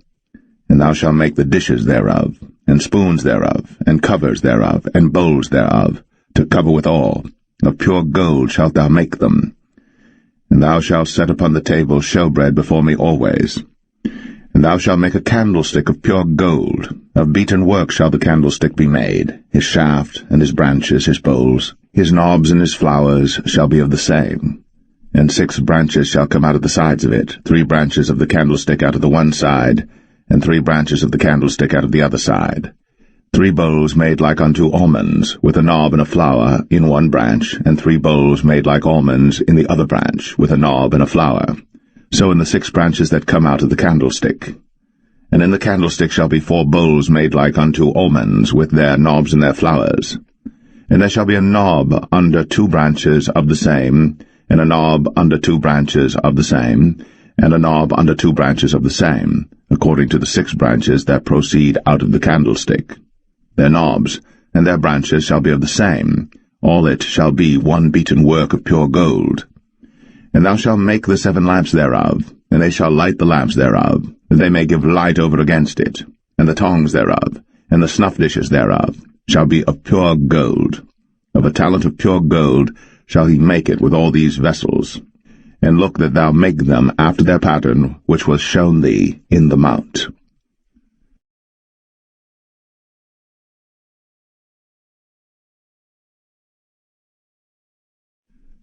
Exodus 26. Moreover, thou shalt make the tabernacle with 10 curtains of fine twined linen, and blue, and purple, and scarlet. With cherubims of cunning work shalt thou make them. The length of 1 curtain shall be 28 cubits, and the breadth of 1 curtain 4 cubits, and every one of the curtains shall have 1 measure. The 5 curtains shall be coupled together one to another, and other 5 curtains shall be coupled one to another. And thou shalt make loops of blue upon the edge of the 1 curtain, from the selvage in the coupling. And likewise shalt thou make in the uttermost edge of another curtain, in the coupling of the 2nd. 50 loops shalt thou make in the 1 curtain, and 50 loops shalt thou make in the edge of the curtain that is in the coupling of the 2nd, that the loops may take hold one of another. And thou shalt make 50 taches of gold, and couple the curtains together with the taches, and it shall be 1 tabernacle. And thou shalt make curtains of goat's hair to be a covering upon the tabernacle. 11 curtains shalt thou make. The length of 1 curtain shall be 30 cubits, and the breadth of 1 curtain 4 cubits. and the 11 curtains shall be all of one measure. And thou shalt couple 5 curtains by themselves, and 6 curtains by themselves, and shalt double the 6 curtains in the forefront of the tabernacle. And thou shalt make 50 loops on the edge of the one curtain that is outmost in the coupling, and 50 loops in the edge of the curtain which coupleth the second. And thou shalt make 50 taches of brass, and put the taches into the loops, and couple the tent together, that it may be one. And the remnant that remaineth of the curtains of the tent, the half curtain that remaineth, shall hang over the backside of the tabernacle, and a cubit on the one side, and a cubit on the other side of that which remaineth in the length of the curtains of the tent. It shall hang over the sides of the tabernacle on this side, and on that side to cover it. And thou shalt make a covering for the tent of ram skins dyed red, and a covering above of badgers' skins. And thou shalt make boards for the tabernacle of shittim wood standing up. 10 cubits shall be the length of a board, and a cubit and a half shall be the breadth of one board. 2 tenons shall there be in one board, set in order, one against another. Thus shalt thou make for all the boards of the tabernacle. And thou shalt make the boards for the tabernacle 20 boards on the south side southward. And thou shalt make 40 sockets of silver under the 20 boards, 2 sockets under one board for his 2 tenons, and 2 sockets under another board for his 2 tenons. And for the second side of the tabernacle on the north side there shall be 20 boards, and there 40 sockets of silver, 2 sockets under one board, and 2 sockets under another board. And for the sides of the tabernacle westward thou shalt make 6 boards, and 2 boards shalt thou make for the corners of the tabernacle in the 2 sides. And they shall be coupled together beneath, and they shall be coupled together above the head of it unto one ring. Thus shall it be for them both. They shall be for the 2 corners. And they shall be 8 boards, and their sockets of silver 16 sockets, 2 sockets under one board, and 2 sockets under another board.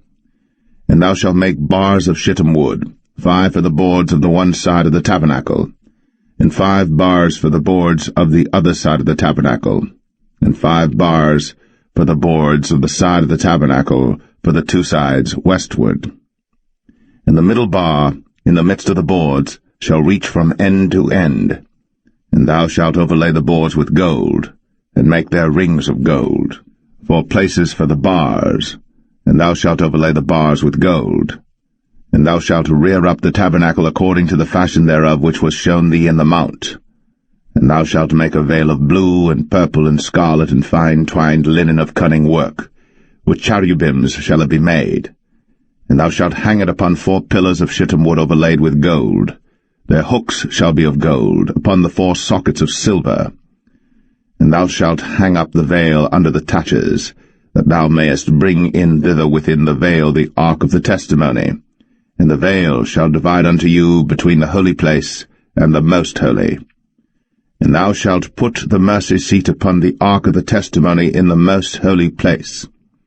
And thou shalt set the table without the veil, and the candlestick over against the table on the side of the tabernacle toward the south.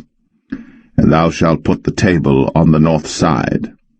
And thou shalt make an hanging for the door of the tent, of blue and purple and scarlet, and fine twined linen wrought with needlework. And thou shalt make for the hanging 5 pillars of shittim wood, and overlay them with gold, and their hooks shall be of gold, and thou shalt cast 5 sockets of brass for them.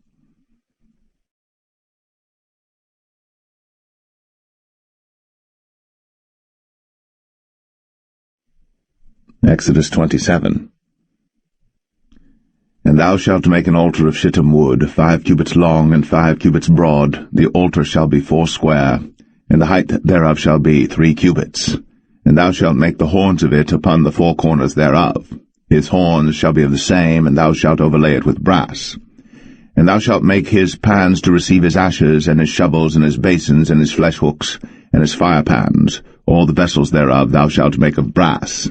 And thou shalt make for it a grate of network of brass, and upon the net shalt thou make 4 brazen rings in the 4 corners thereof. And thou shalt put it under the compass of the altar beneath, that the net may be even to the midst of the altar. And thou shalt make staves for the altar, staves of shittim wood, and overlay them with brass. and the staves shall be put into the rings, and the staves shall be upon the two sides of the altar to bear it. Hollow with boards shalt thou make it, as it was shown thee in the mount, so shall they make it.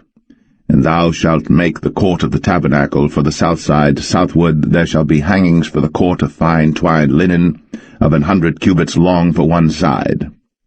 And the 20 pillars thereof, and their 20 sockets shall be of brass. The hooks of the pillars, and the fillets, shall be of silver.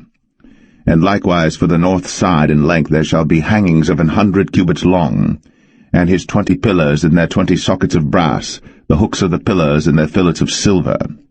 And for the breadth of the court on the west side shall be hangings of 50 cubits, their pillars 10, and their sockets 10. And the breadth of the court on the east side eastward shall be 50 cubits. The hangings of one side of the gate shall be 15 cubits, their pillars 3, and their sockets 3. And on the other side shall be hangings 15 cubits, their pillars 3, and their sockets 3. And for the gate of the court shall be an hanging of 20 cubits of blue, and purple, and scarlet, and fine twined linen, wrought with needlework, and their pillars shall be 4, and their sockets 4. All the pillars round about the court shall be filleted with silver. Their hooks shall be of silver, and their sockets of brass.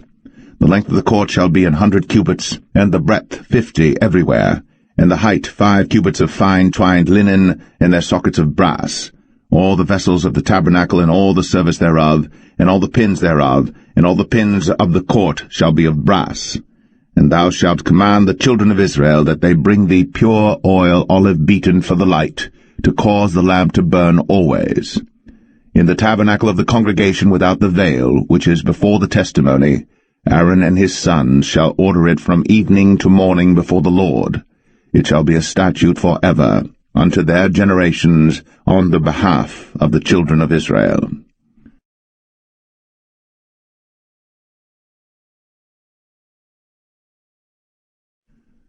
Exodus 28. And take thou unto thee Aaron thy brother, and his sons with him, from among the children of Israel, that he may minister unto me in the priest's office, even Aaron, Nadab, and Abihu, Eleazar, and Ithamar, Aaron's sons. And thou shalt make holy garments for Aaron thy brother, for glory and for beauty. And thou shalt speak unto all that are wise-hearted, whom I have filled with the spirit of wisdom, that they may make Aaron's garments to consecrate him, that he may minister unto me in the priest's office. And these are the garments which they shall make, a breastplate, and an ephod, and a robe, and a broidered coat, a mitre, and a girdle. And they shall make holy garments for Aaron thy brother, and his sons, that he may minister unto me in the priest's office. And they shall take gold, and blue, and purple, and scarlet, and fine linen. And they shall make the ephod of gold, of blue, and of purple, of scarlet, and fine twined linen with cunning work.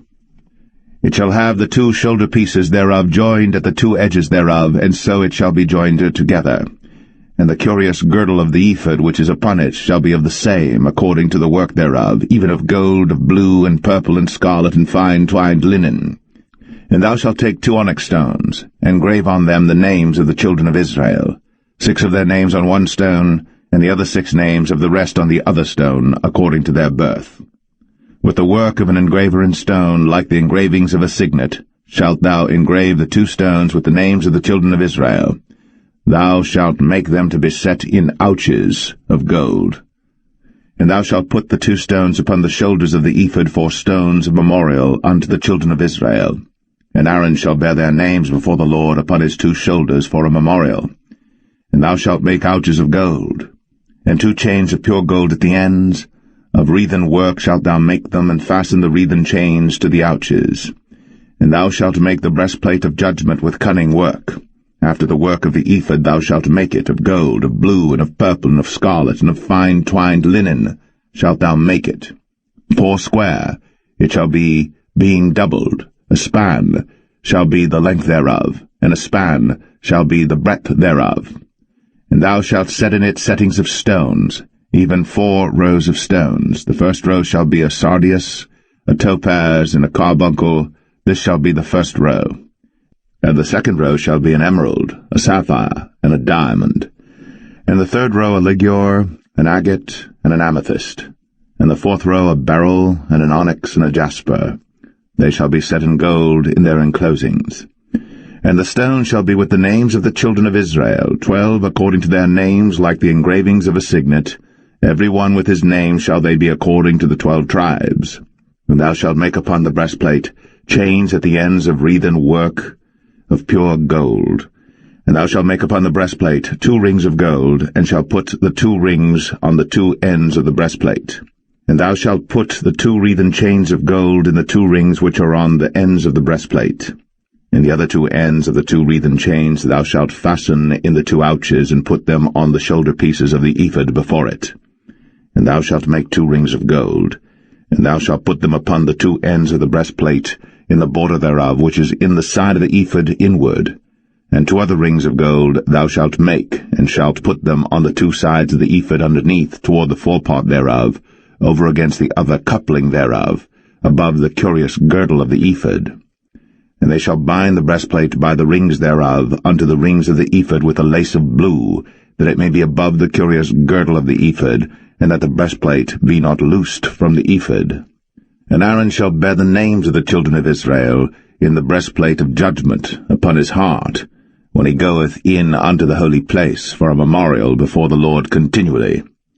And thou shalt put in the breastplate of judgment the Urim and the Thummim, and they shall be upon Aaron's heart, when he goeth in before the Lord. And Aaron shall bear the judgment of the children of Israel upon his heart before the Lord continually. And thou shalt make the robe of the ephod all of blue.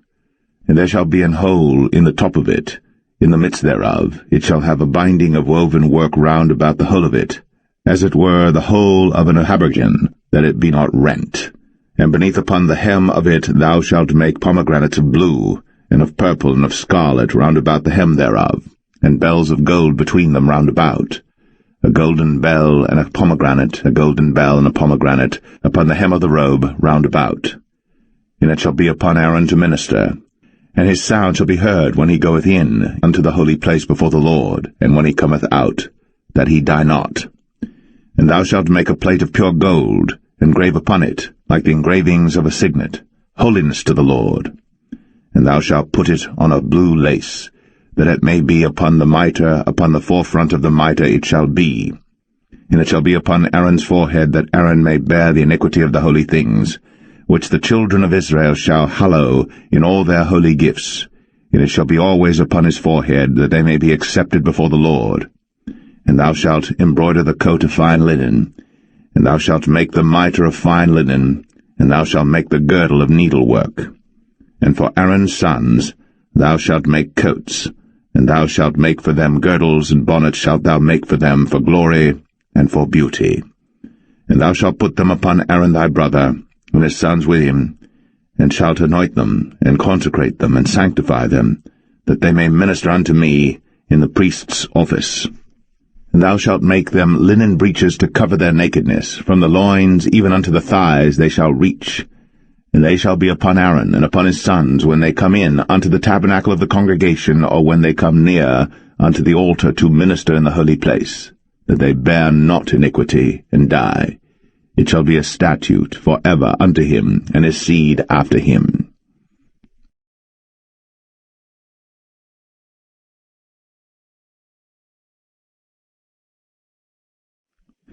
Exodus 29.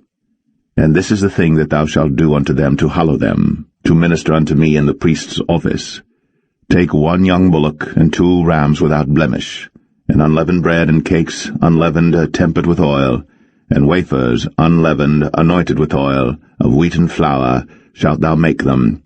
And thou shalt put them into 1 basket, and bring them in the basket, with the bullock and the 2 rams. And Aaron and his sons thou shalt bring unto the door of the tabernacle of the congregation, and shalt wash them with water. And thou shalt take the garments, and put upon Aaron the coat, and the robe of the ephod, and the ephod, and the breastplate, and gird him with the curious girdle of the ephod. And thou shalt put the mitre upon his head, and put the holy crown upon the mitre. Then shalt thou take the anointing oil, and pour it upon his head, and anoint him. And thou shalt bring his sons, and put coats upon them. And thou shalt gird them with girdles, Aaron and his sons, and put the bonnets on them, and the priest's office shall be theirs for a perpetual statute. And thou shalt consecrate Aaron and his sons. And thou shalt cause a bullock to be brought before the tabernacle of the congregation, and Aaron and his sons shall put their hands upon the head of the bullock. And thou shalt kill the bullock before the Lord, by the door of the tabernacle of the congregation. And thou shalt take of the blood of the bullock, and put it upon the horns of the altar with thy finger, and pour all the blood beside the bottom of the altar. And thou shalt take all the fat that covereth the inwards, and the caul that is above the liver, and the 2 kidneys, and the fat that is upon them, and burn them upon the altar. But the flesh of the bullock, and his skin, and his dung, shalt thou burn with fire without the camp. It is a sin offering.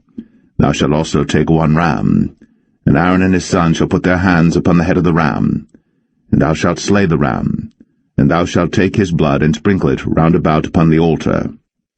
And thou shalt cut the ram in pieces, and wash the inwards of him and his legs, and put them unto his pieces and unto his head. And thou shalt burn the whole ram upon the altar. It is a burnt offering unto the Lord. It is a sweet savour, an offering made by fire unto the Lord. And thou shalt take the other ram, and Aaron and his sons shall put their hands upon the head of the ram.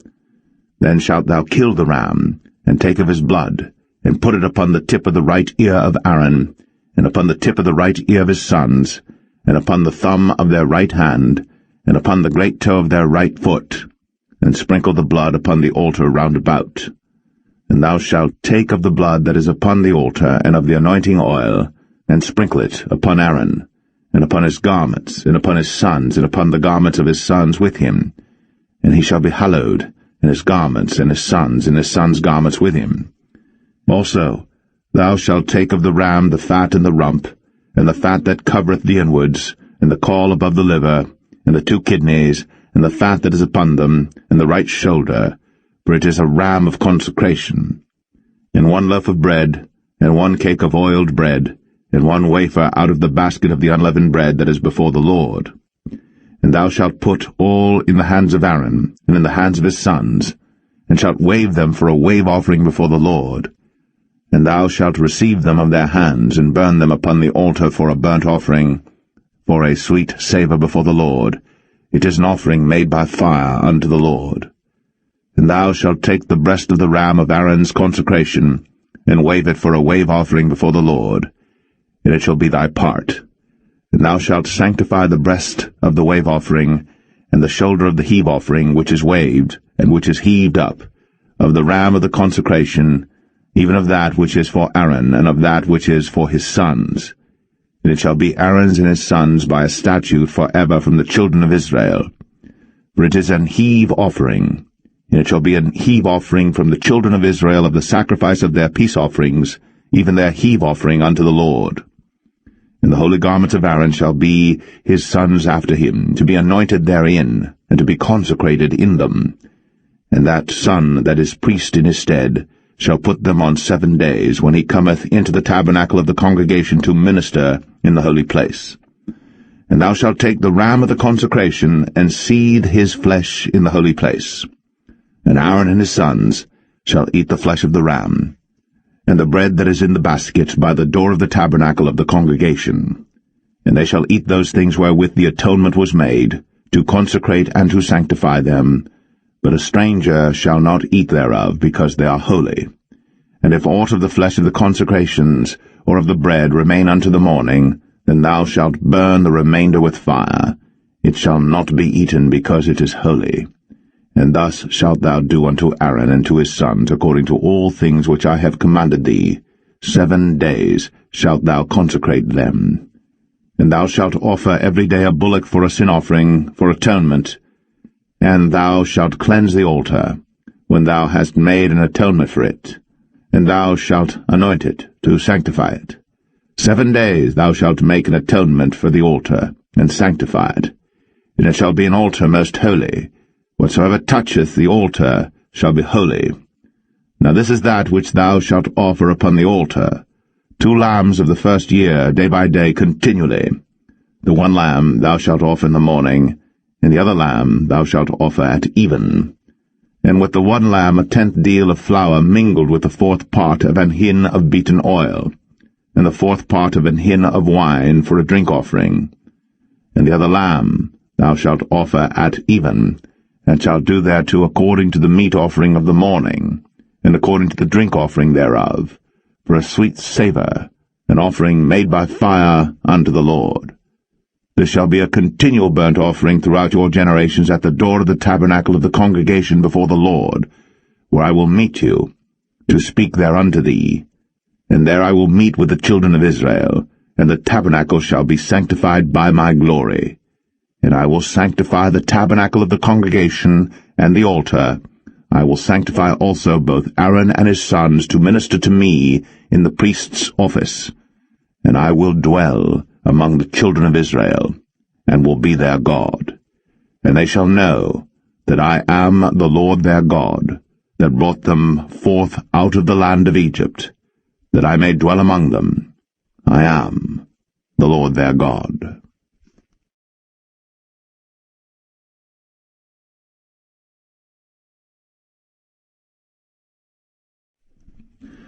Exodus 30. And thou shalt make an altar to burn incense upon. Of shittim wood shalt thou make it. A cubit shall be the length thereof, and a cubit the breadth thereof. 4 square shall it be. And 2 cubits shall be the height thereof, the horns thereof shall be of the same. And thou shalt overlay it with pure gold, the top thereof and the sides thereof round about, and the horns thereof. And thou shalt make unto it a crown of gold round about. And 2 golden rings shalt thou make to it under the crown of it. By the 2 corners thereof upon the 2 sides of it shalt thou make it. And they shall be for places for the staves to bear it withal. And thou shalt make the staves of shittim wood, and overlay them with gold. And thou shalt put it before the veil that is by the ark of the testimony, before the mercy seat that is over the testimony, where I will meet with thee.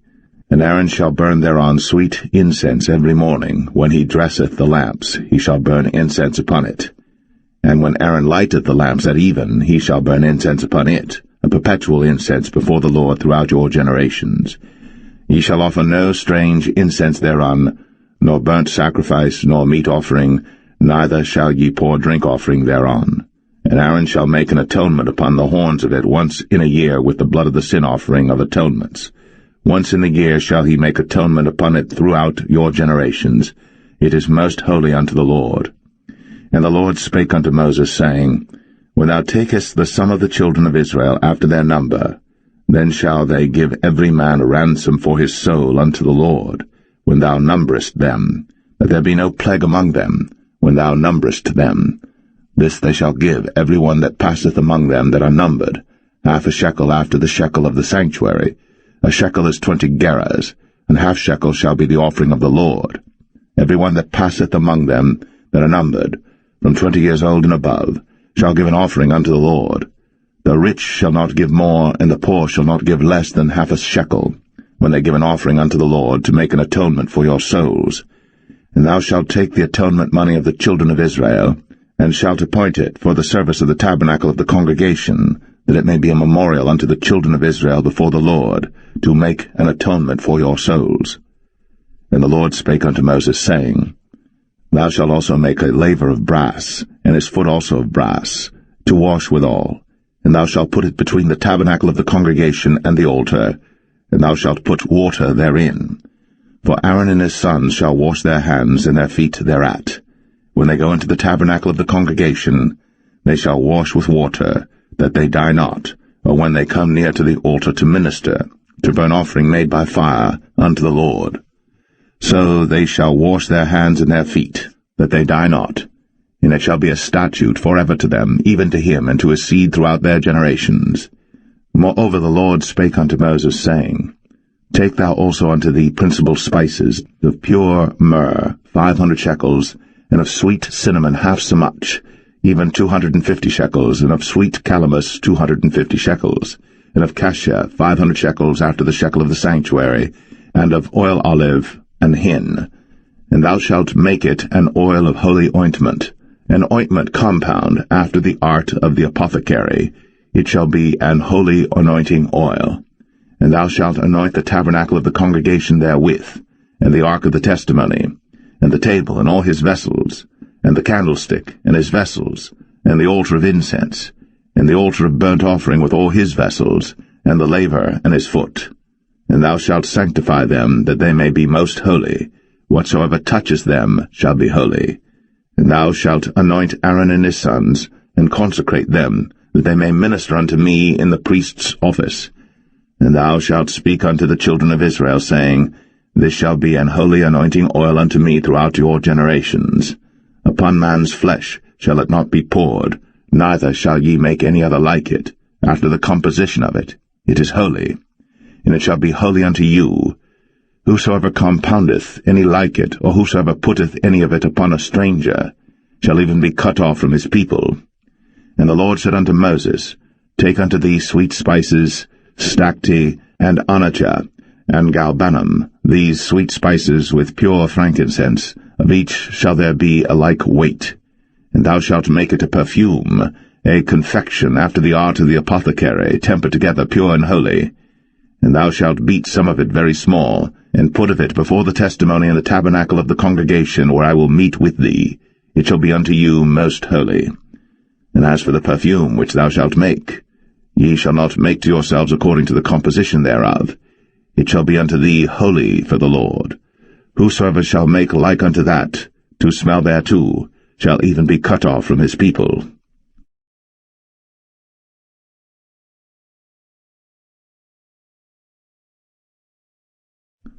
Exodus 31. And the Lord spake unto Moses, saying, See, I have called by name Bezalel the son of Uri, the son of Hur, of the tribe of Judah, and I have filled him with the Spirit of God, in wisdom, and in understanding, and in knowledge, and in all manner of workmanship, to devise cunning works, to work in gold, and in silver, and in brass, and in cutting of stones, to set them, and in carving of timber, to work in all manner of workmanship. And I, behold, I have given with him Aholiab, the son of Ahisamach, of the tribe of Dan.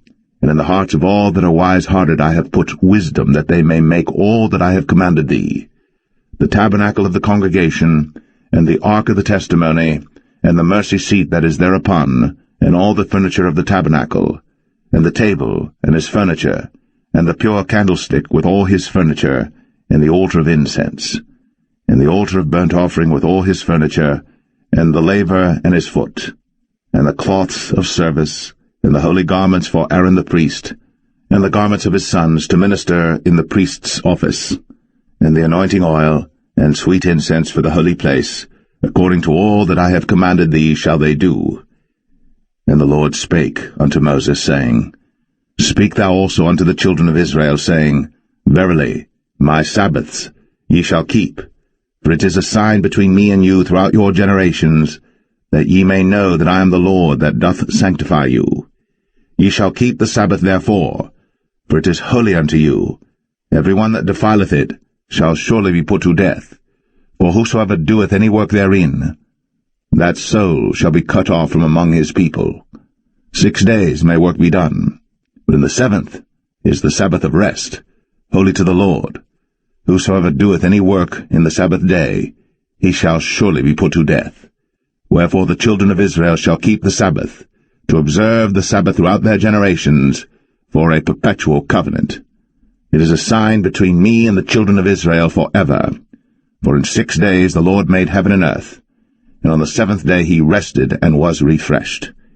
And he gave unto Moses, when he had made an end of communing with him upon Mount Sinai, 2 tables of testimony, tables of stone, written with the finger of God.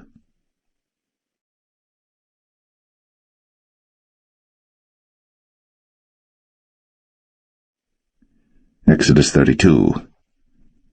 And when the people saw that Moses delayed to come down out of the mount, the people gathered themselves together unto Aaron, and said unto him, Up, make us gods, which shall go before us.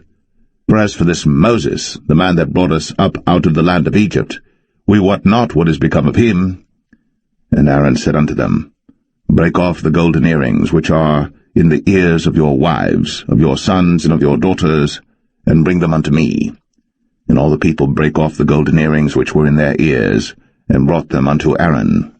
And he received them at their hand, and fashioned it with a graving tool, after he had made it a molten calf. And they said, These be thy gods, O Israel, which brought thee up out of the land of Egypt. And when Aaron saw it, he built an altar before it. And Aaron made proclamation and said, Tomorrow is a feast to the Lord. And they rose up early on the morrow, and offered burnt offerings, and brought peace offerings. And the people sat down to eat and to drink, and rose up to play. And the Lord said unto Moses, Go, get thee down, for thy people, which thou broughtest out of the land of Egypt, have corrupted themselves. They have turned aside quickly out of the way which I commanded them. They have made them a molten calf, and have worshipped it, and have sacrificed thereunto, and said, These be thy gods, O Israel, which have brought thee up out of the land of Egypt. And the Lord said unto Moses, I have seen this people, and behold, it is a stiff-necked people. Now therefore let me alone, that my wrath may wax hot against them, and that I may consume them, and I will make of thee a great nation. And Moses besought the Lord his God, and said, Lord, why doth thy wrath wax hot against thy people, which thou hast brought forth out of the land of Egypt with great power, and with a mighty hand? Wherefore should the Egyptians speak and say, For mischief did he bring them out, to slay them in the mountains, and to consume them from the face of the earth? Turn from thy fierce wrath, and repent of this evil against thy people. Remember Abraham, Isaac, and Israel, thy servants, to whom thou swarest by thine own self, and saidst unto them, I will multiply your seed as the stars of heaven, and all this land that I have spoken of will I give unto your seed, and they shall inherit it for ever. And the Lord repented of the evil which he thought to do unto his people. And Moses turned, and went down from the mount, and the 2 tables of the testimony were in his hand. The tables were written on both their sides. On the one side, and on the other, were they written. And the tables were the work of God, and the writing was the writing of God, graven upon the tables. And when Joshua heard the noise of the people as they shouted, he said unto Moses, There is a noise of war in the camp. And he said, It is not the voice of them that shout for mastery, neither is it the voice of them that cry for being overcome, but the noise of them that sing do I hear. And it came to pass, as soon as he came nigh unto the camp, that he saw the calf and the dancing. And Moses' anger waxed hot, and he cast the tables out of his hands, and brake them beneath the mount. And he took the calf which they had made, and burnt it in the fire, and ground it to powder, and strawed it upon the water, and made the children of Israel drink of it. And Moses said unto Aaron, What did this people unto thee, that thou hast brought so great a sin upon them? And Aaron said, Let not the anger of my Lord wax hot. Thou knowest the people, that they are set on mischief. For they said unto me, Make us gods, which shall go before us. For as for this Moses, the man that brought us up out of the land of Egypt, we wot not what is become of him. And I said unto them, Whosoever hath any gold, let them break it off. So they gave it to me. Then I cast it into the fire, and there came out this calf. And when Moses saw that the people were naked, for Aaron had made them naked unto their shame among their enemies, then Moses stood in the gate of the camp, and said, Who is on the Lord's side? Let him come unto me. And all the sons of Levi gathered themselves together unto him. And he said unto them, Thus saith the Lord God of Israel, Put every man his sword by his side, and go in and out from gate to gate throughout the camp, and slay every man his brother, and every man his companion, and every man his neighbor. And the children of Levi did according to the word of Moses. And there fell of the people that day about 3,000 men. For Moses had said, Consecrate yourselves today to the Lord, even every man upon his son, and upon his brother, that he may bestow upon you a blessing this day. And it came to pass on the morrow, that Moses said unto the people, Ye have sinned a great sin, And now I will go up unto the Lord. Peradventure I shall make an atonement for your sin. And Moses returned unto the Lord and said, O this people have sinned a great sin, and have made them gods of gold. Yet now, if thou wilt forgive their sin, and if not, blot me, I pray thee, out of thy book, which thou hast written. And the Lord said unto Moses, Whosoever hath sinned against me, him will I blot out of my book. Therefore now go, lead the people unto the place of which I have spoken unto thee. Behold, mine angel shall go before thee. Nevertheless, in the day when I visit, I will visit their sin upon them. And the Lord plagued the people, because they made the calf which Aaron made.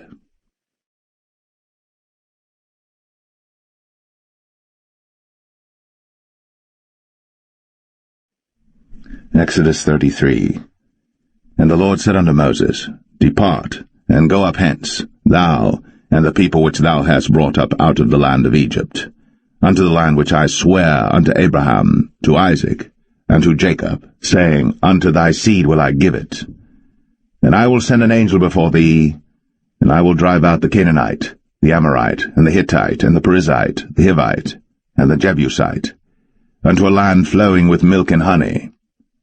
For I will not go up in the midst of thee, for thou art a stiff-necked people, lest I consume thee in the way. And when the people heard these evil tidings, they mourned, and no man did put on him his ornaments. For the Lord had said unto Moses, Say unto the children of Israel, Ye are a stiff-necked people. I will come up into the midst of thee in a moment, and consume thee. Therefore now put off thy ornaments from thee, that I may know what to do unto thee. And the children of Israel stripped themselves of their ornaments by the mount Horeb. And Moses took the tabernacle, and pitched it without the camp, afar off from the camp, and called it the tabernacle of the congregation. And it came to pass that every one which sought the Lord went out unto the tabernacle of the congregation, which was without the camp. And it came to pass, when Moses went out unto the tabernacle, that all the people rose up, and stood every man at his tent door, and looked after Moses, until he was gone into the tabernacle. And it came to pass, as Moses entered into the tabernacle, the cloudy pillar descended, and stood at the door of the tabernacle, and the Lord talked with Moses. And all the people saw the cloudy pillar stand at the tabernacle door. And all the people rose up and worshipped, every man in his tent door. And the Lord spake unto Moses face to face, as a man speaketh unto his friend. And he turned again into the camp. But his servant Joshua the son of Nun, a young man, departed not out of the tabernacle. And Moses said unto the Lord, See, thou sayest unto me, Bring up this people, and thou hast not let me know whom thou wilt send with me. Yet thou hast said, I know thee by name, and thou hast also found grace in my sight. Now therefore, I pray thee, if I have found grace in thy sight, show me now thy way, that I may know thee, that I may find grace in thy sight, and consider that this nation is thy people. And he said, My presence shall go with thee, and I will give thee rest.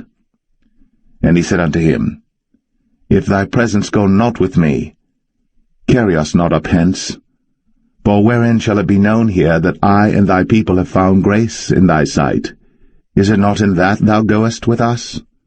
So shall we be separated, I and thy people, from all the people that are upon the face of the earth. And the Lord said unto Moses, I will do this thing also that thou hast spoken, for thou hast found grace in my sight, and I know thee by name. And he said, I beseech thee, show me thy glory. And he said, I will make all my goodness pass before thee, and I will proclaim the name of the Lord before thee, and will be gracious to whom I will be gracious, and will show mercy on whom I will show mercy. And he said, Thou canst not see my face, for there shall no man see me and live. And the Lord said, Behold, there is a place by me, and thou shalt stand upon a rock. And it shall come to pass, while my glory passeth by, that I will put thee in a cleft of the rock, and will cover thee with my hand while I pass by. And I will take away mine hand, and thou shalt see my back parts, but my face shall not be seen.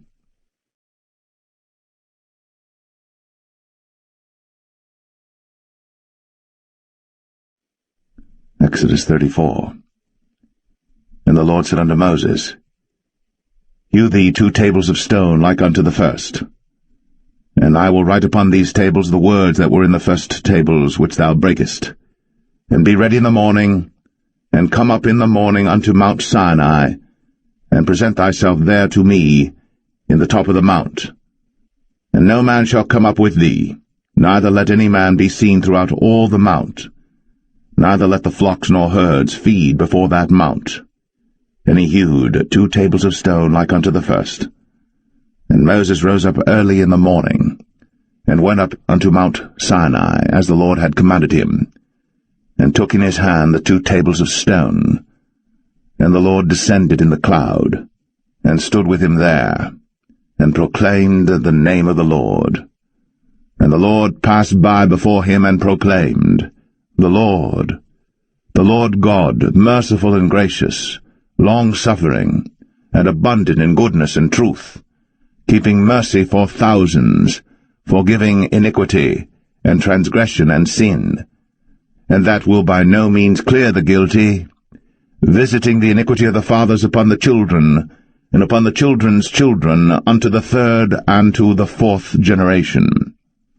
And Moses made haste, and bowed his head toward the earth, and worshipped, and he said, If now I have found grace in thy sight, O Lord, let my Lord, I pray thee, go among us. For it is a stiff-necked people, and pardon our iniquity and our sin, and take us for thine inheritance. And he said, Behold, I make a covenant. Before all thy people I will do marvels, such as have not been done in all the earth, nor in any nation. And all the people among which thou art shall see the work of the Lord, for it is a terrible thing that I will do with thee. Observe thou that which I command thee this day. Behold, I drive out before thee the Amorite, and the Canaanite, and the Hittite, and the Perizzite, and the Hivite, and the Jebusite. Take heed to thyself, lest thou make a covenant with the inhabitants of the land whither thou goest, lest it be for a snare in the midst of thee. And ye shall destroy their altars, break their images, and cut down their groves. For thou shalt worship no other god, for the Lord whose name is a jealous God. Lest thou make a covenant with the inhabitants of the land, and they go a-whoring after their gods, and do sacrifice unto their gods, and one call thee, and thou eat of his sacrifice, and thou take of their daughters unto thy sons, and their daughters go a-whoring after their gods, and make thy sons go a-whoring after their gods. Thou shalt make thee no molten gods. The feast of unleavened bread shalt thou keep. 7 days thou shalt eat unleavened bread, as I commanded thee, in the time of the month Abib. For in the month Abib thou camest out from Egypt. All that openeth the matrix is mine, and every firstling among thy cattle, whether ox or sheep that is male. But the firstling of an ass thou shalt redeem with a lamb, and if thou redeem him not, then shalt thou break his neck. All the firstborn of thy sons thou shalt redeem, and none shall appear before me empty. 6 days thou shalt work, but on the 7th day thou shalt rest. In earing time and in harvest thou shalt rest. And thou shalt observe the feast of weeks, of the firstfruits of wheat harvest, and the feast of ingathering at the year's end. Thrice in the year shall all your men-children appear before the Lord God, the God of Israel. For I will cast out the nations before thee, and enlarge thy borders. Neither shall any man desire thy land, when thou shalt go up to appear before the Lord thy God thrice in the year. Thou shalt not offer the blood of my sacrifice with leaven, neither shall the sacrifice of the feast of the Passover be left unto the morning. The first of the firstfruits of thy land thou shalt bring unto the house of the Lord thy God. Thou shalt not see the kid in his mother's milk. And the Lord said unto Moses, write thou these words. For after the tenor of these words I have made a covenant with thee and with Israel. And he was there with the Lord 40 days and 40 nights. He did neither eat bread nor drink water. And he wrote upon the tables the words of the covenant, the 10 commandments. And it came to pass, when Moses came down from Mount Sinai, with the 2 tables of testimony in Moses' hand, when he came down from the mount, that Moses wist not that the skin of his face shone, while he talked with them. And when Aaron and all the children of Israel saw Moses, behold, the skin of his face shone, and they were afraid to come nigh him. And Moses called unto them, and Aaron and all the rulers of the congregation returned unto him. And Moses talked with them, and afterward all the children of Israel came nigh, and he gave them in commandment all that the Lord had spoken with him in Mount Sinai. And till Moses had done speaking with them, he put a veil on his face. But when Moses went in before the Lord to speak with him, he took the veil off until he came out. And he came out, and spake unto the children of Israel that which he was commanded. And the children of Israel saw the face of Moses, that the skin of Moses' face shone. And Moses put the veil upon his face again, until he went in to speak with him.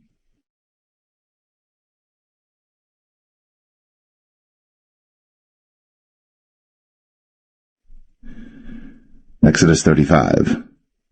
And Moses gathered all the congregation of the children of Israel together, and said unto them, These are the words which the Lord hath commanded, that ye should do them.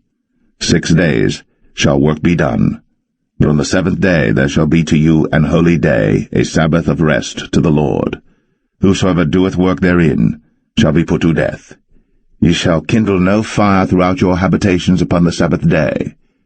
And Moses spake unto all the congregation of the children of Israel, saying, This is the thing which the Lord commanded, saying, Take ye from among you an offering unto the Lord. Whosoever is of a willing heart, let him bring it, an offering of the Lord, gold and silver and brass, and blue and purple and scarlet and fine linen and goat's hair, and rams' skins dyed red, and badgers' skins, and shittim wood, and oil for the light, and spices for anointing oil, and for the sweet incense, and onyx stones, and stones to be set for the ephod and for the breastplate. And every wise-hearted among you shall come, and make all that the Lord hath commanded, the tabernacle, his tent, and his covering, his taches, and his boards, his bars, his pillars, and his sockets, the ark and the staves thereof, with the mercy seat and the veil of the covering, the table and his staves, and all his vessels, and the showbread, the candlestick also for the light, and his furniture, and his lamps, with the oil for the light, and the incense altar, and his staves, and the anointing oil, and the sweet incense, and the hanging for the door at the entering in of the tabernacle, the altar of burnt offering, with his brazen grate, his staves, and all his vessels, the laver and his foot, the hangings of the court, his pillars, and their sockets, and the hanging for the door of the court, the pins of the tabernacle, and the pins of the court, and their cords, the cloths of service, to do service in the holy place, the holy garments for Aaron the priest, and the garments of his sons to minister in the priest's office. And all the congregation of the children of Israel departed from the presence of Moses.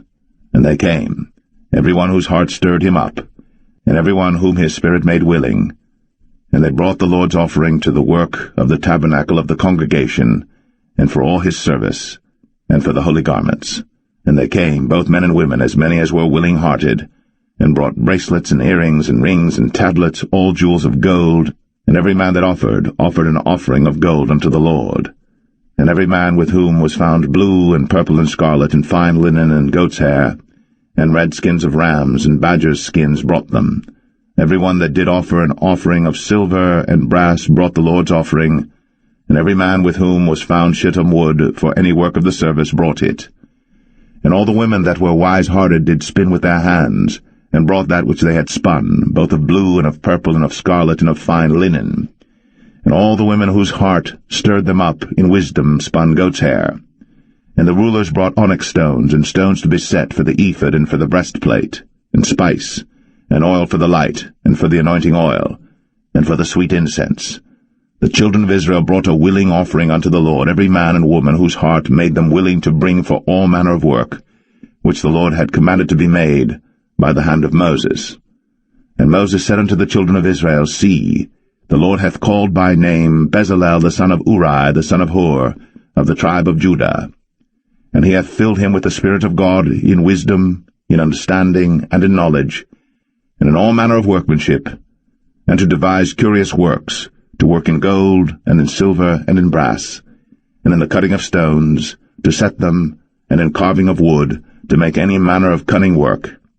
And he hath put in his heart that he may teach, both he and Aholiab, the son of Ahisamach, of the tribe of Dan.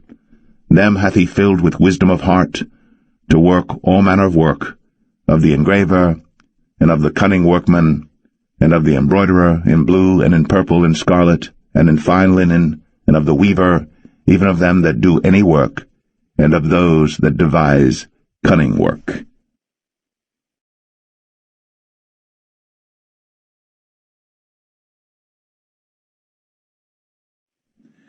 Exodus 36. Then wrought Bezalel, and Aholiab, and every wise-hearted man, in whom the Lord put wisdom and understanding to know how to work all manner of work for the service of the sanctuary, according to all that the Lord had commanded. And Moses called Bezalel and Aholiab, and every wise-hearted man in whose heart the Lord had put wisdom, even every one whose heart stirred him up to come unto the work to do it. And they received of Moses all the offering, which the children of Israel had brought for the work of the service of the sanctuary, to make it withal. And they brought yet unto him free offerings every morning. And all the wise men that wrought all the work of the sanctuary came every man from his work which they made. And they spake unto Moses, saying, The people bring much more than enough for the service of the work, which the Lord commanded to make. And Moses gave commandment, and they caused it to be proclaimed throughout the camp, saying, Let neither man nor woman make any more work for the offering of the sanctuary. So the people were restrained from bringing. But the stuff they had was sufficient for all the work to make it, and too much. And every wise-hearted man among them that wrought the work of the tabernacle made 10 curtains of fine twined linen, and blue, and purple, and scarlet. With cherubims of cunning work made he them. The length of one curtain was 28 cubits, and the breadth of one curtain 4 cubits. The curtains were all of one size. And he coupled the 5 curtains one unto another, and the other 5 curtains he coupled one unto another. And he made loops of blue on the edge of one curtain from the selvage in the coupling. Likewise he made in the uttermost side of another curtain in the coupling of the second. 50 loops made he in one curtain, and 50 loops made he in the edge of the curtain which was in the coupling of the second. The loops held one curtain to another. And he made 50 taches of gold, and coupled the curtains one unto another with the taches. So it became one tabernacle. And he made curtains of goat's hair for the tent over the tabernacle. 11 curtains he made them. The length of one curtain was 30 cubits, and 4 cubits was the breadth of one curtain. The 11 curtains were of one size. And he coupled 5 curtains by themselves, and 6 curtains by themselves. And he made 50 loops upon the uttermost edge of the curtain in the coupling, and 50 loops made he upon the edge of the curtain which coupleth the second. And he made 50 taches of brass to couple the tent together, that it might be one. And he made a covering for the tent of ram skins dyed red, and a covering of badger skins above that. And he made boards for the tabernacle of shittim wood standing up. The length of a board was 10 cubits, and the breadth of a board 1 cubit and a half. One board had 2 tenons, equally distant one from another. Thus did he make for all the boards of the tabernacle. And he made boards for the tabernacle, 20 boards for the south side southward. And 40 sockets of silver he made under the 20 boards, 2 sockets under one board for his 2 tenons, and 2 sockets under another board for his 2 tenons. And for the other side of the tabernacle, which is toward the north corner, he made 20 boards, and there 40 sockets of silver, 2 sockets under one board, and 2 sockets under another board. And for the sides of the tabernacle westward he made 6 boards, and 2 boards made he for the corners of the tabernacle in the 2 sides, and they were coupled beneath and coupled together at the head thereof to one ring. Thus he did to both of them in both the corners. And there were 8 boards, and their sockets were 16 sockets of silver, under every board 2 sockets. And he made bars of shittim wood, 5 for the boards of the one side of the tabernacle, and 5 bars for the boards of the other side of the tabernacle, and 5 bars for the boards of the tabernacle for the sides westward. And he made the middle bar to shoot through the boards from the one end to the other, and he overlaid the boards with gold, and made their rings of gold to be places for the bars, and overlaid the bars with gold. And he made a veil of blue and purple and scarlet, and fine twined linen, with cherubims made he it of cunning work. And he made thereunto 4 pillars of shittim wood, and overlaid them with gold. Their hooks were of gold, and he cast for them 4 sockets of silver. And he made an hanging for the tabernacle door of blue and purple and scarlet and fine twined linen of needlework, and the 5 pillars of it with their hooks, and he overlaid their chapiters and their fillets with gold, but their 5 sockets were of brass.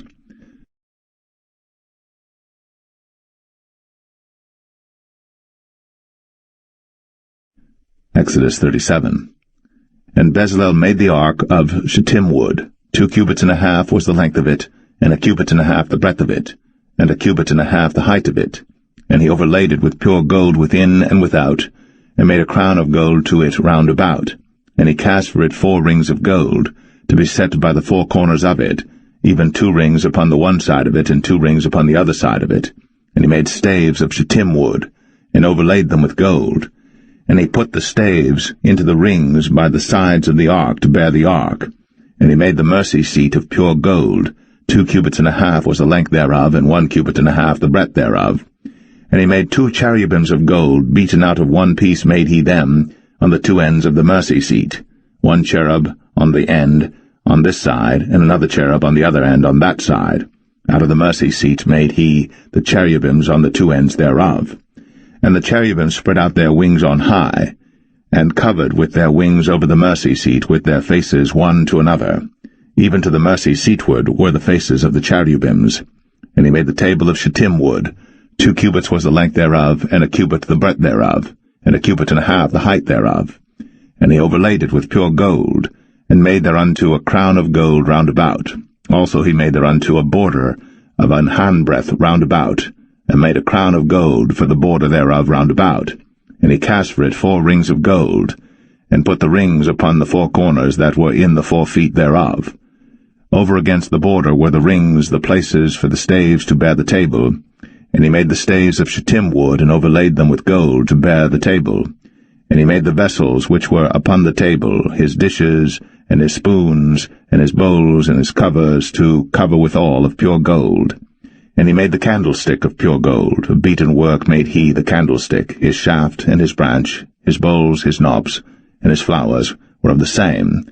And 6 branches going out of the sides thereof, 3 branches of the candlestick out of the one side thereof, and 3 branches of the candlestick out of the other side thereof. 3 bowls made after the fashion of almonds in one branch, a knob and a flower, and 3 bowls made like almonds in another branch, a knob and a flower. So throughout the 6 branches, going out of the candlestick.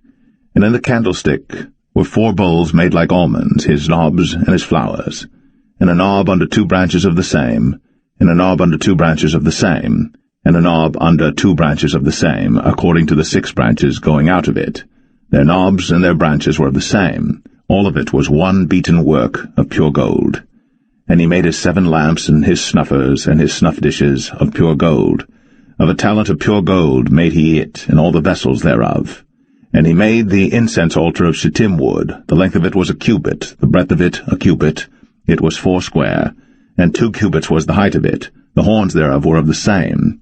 And he overlaid it with pure gold, both the top of it and the sides thereof round about, and the horns of it. Also he made unto it a crown of gold round about. And he made 2 rings of gold for it under the crown thereof, by the 2 corners of it upon the 2 sides thereof, to be places for the staves to bear it withal. And he made the staves of shittim wood, and overlaid them with gold. And he made the holy anointing oil, and the pure incense of sweet spices, according to the work of the apothecary.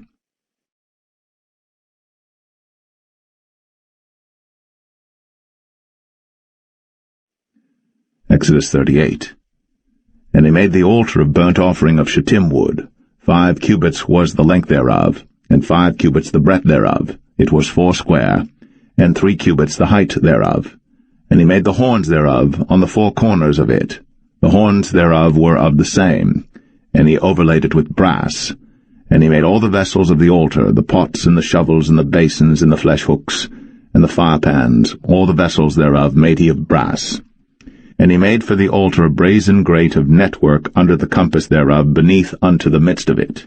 And he cast 4 rings for the 4 ends of the grate of brass, to be places for the staves.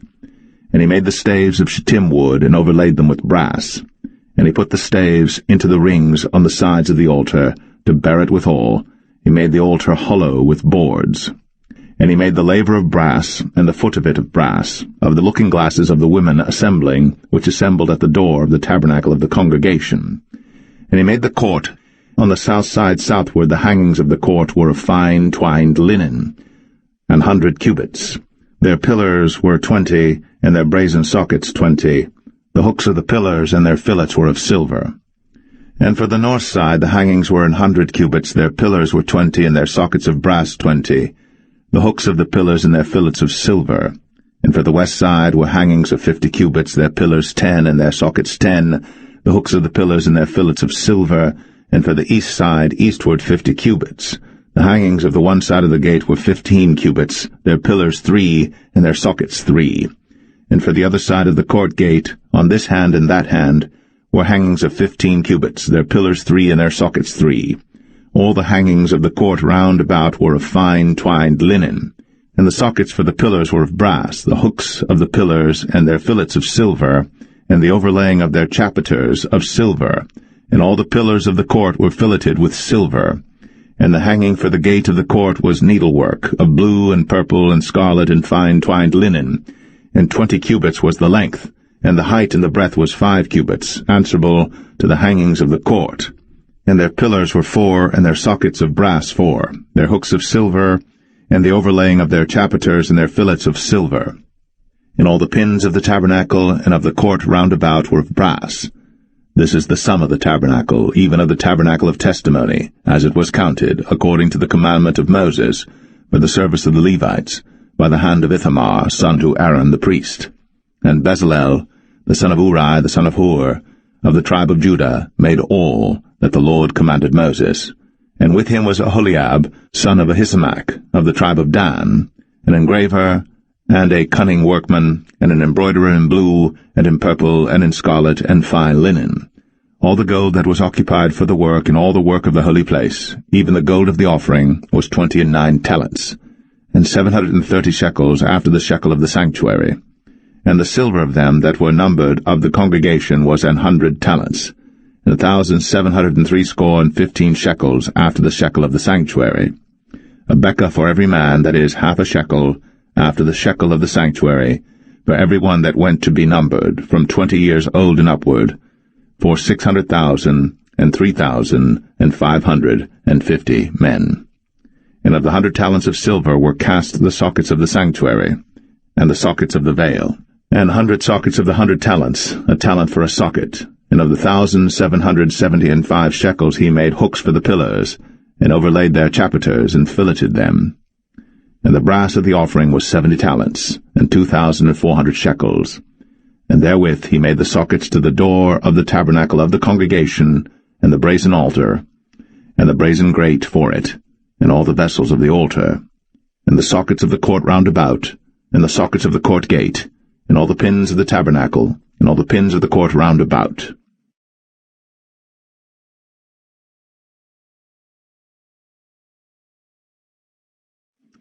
Exodus 39.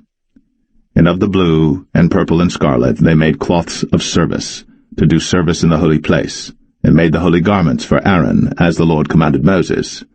And he made the ephod of gold, blue, and purple, and scarlet, and fine twined linen.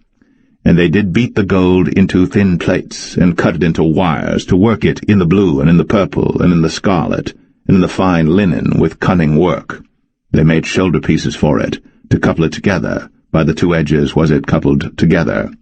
And the curious girdle of his ephod that was upon it was of the same, according to the work thereof, of gold, blue, and purple, and scarlet, and fine twined linen, as the Lord commanded Moses.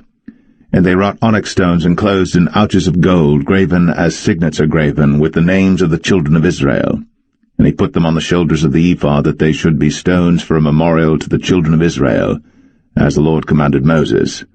And he made the breastplate of cunning work, like the work of the ephod, of gold, blue, and purple, and scarlet, and fine twined linen. It was 4 square. They made the breastplate double. A span was the length thereof, and a span the breadth thereof, being doubled.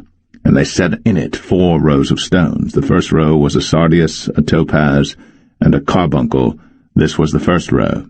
And the second row an emerald, a sapphire, and a diamond. And the third row a ligure, an agate, and an amethyst.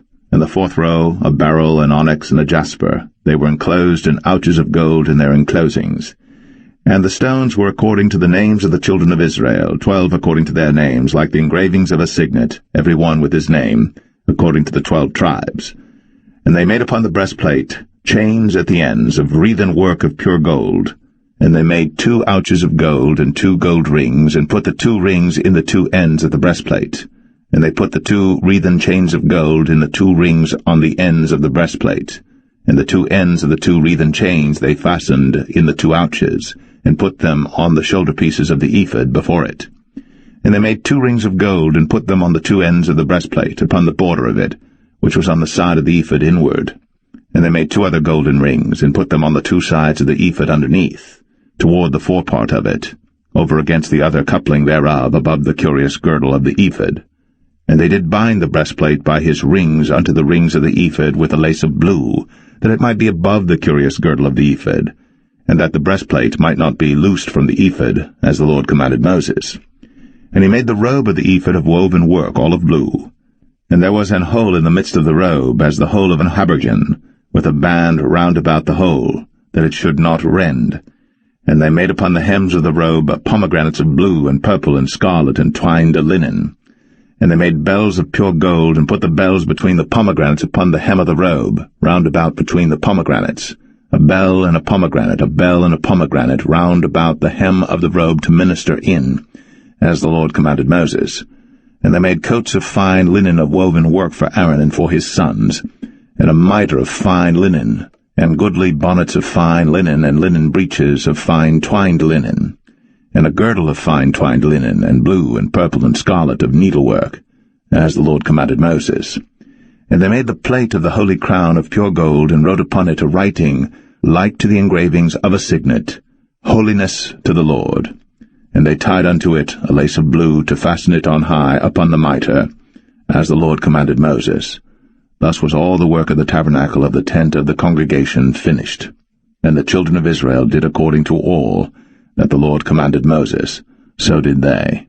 And they brought the tabernacle unto Moses, the tent, and all his furniture, his taches, his boards, his bars, and his pillars, and his sockets, and the covering of ram skins dyed red, and the covering of badger skins, and the veil of the covering, the ark of the testimony, and the staves thereof, and the mercy seat, the table and all the vessels thereof, and the showbread, the pure candlestick, with the lamps thereof, even with the lamps to be set in order, and all the vessels thereof, and the oil for light, and the golden altar, and the anointing oil, and the sweet incense, and the hanging for the tabernacle door, the brazen altar, and his grate of brass, his staves and all his vessels, the laver and his foot, the hangings of the court, his pillars and his sockets, and the hanging for the court gate, his cords, and his pins, and all the vessels of the service of the tabernacle for the tent of the congregation, the cloths of service to do service in the holy place, and the holy garments for Aaron the priest, and his sons' garments, to minister in the priest's office. According to all that the Lord commanded Moses, so the children of Israel made all the work. And Moses did look upon all the work, and behold, they had done it, as the Lord had commanded, even so had they done it. And Moses blessed them.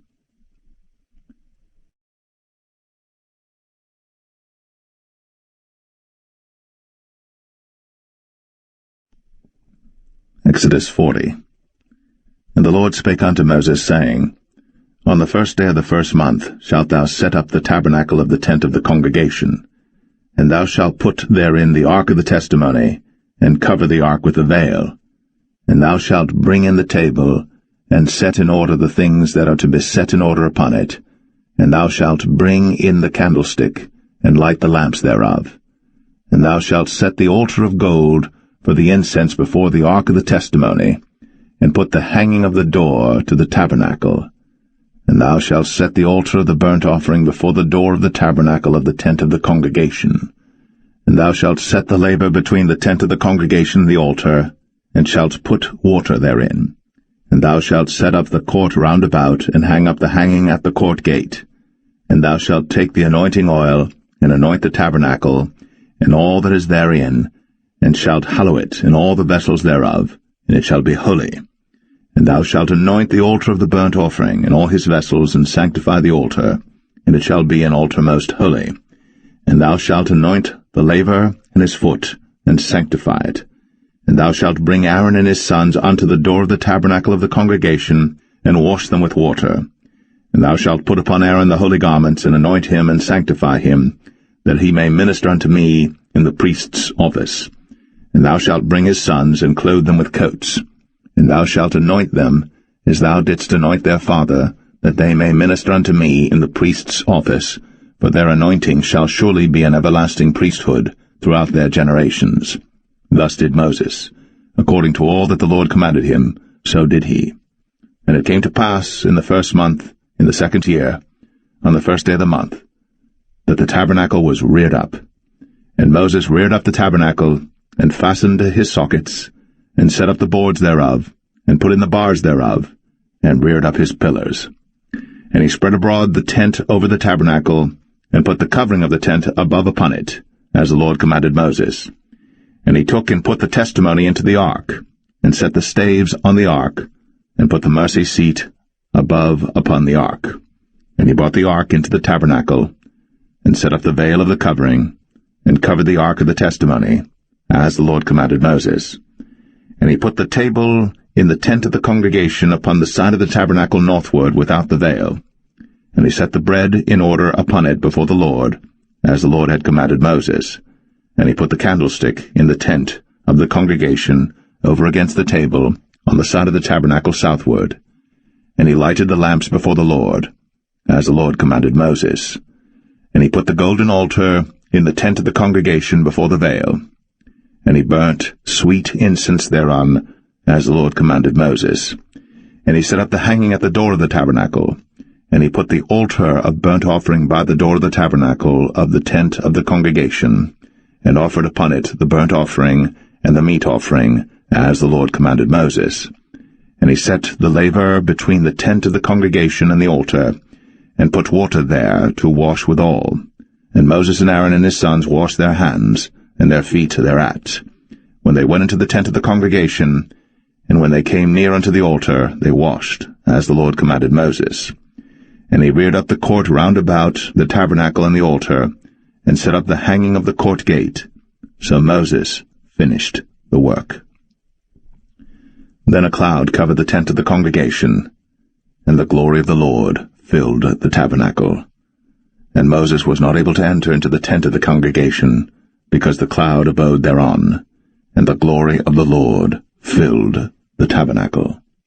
And when the cloud was taken up from over the tabernacle, the children of Israel went onward in all their journeys.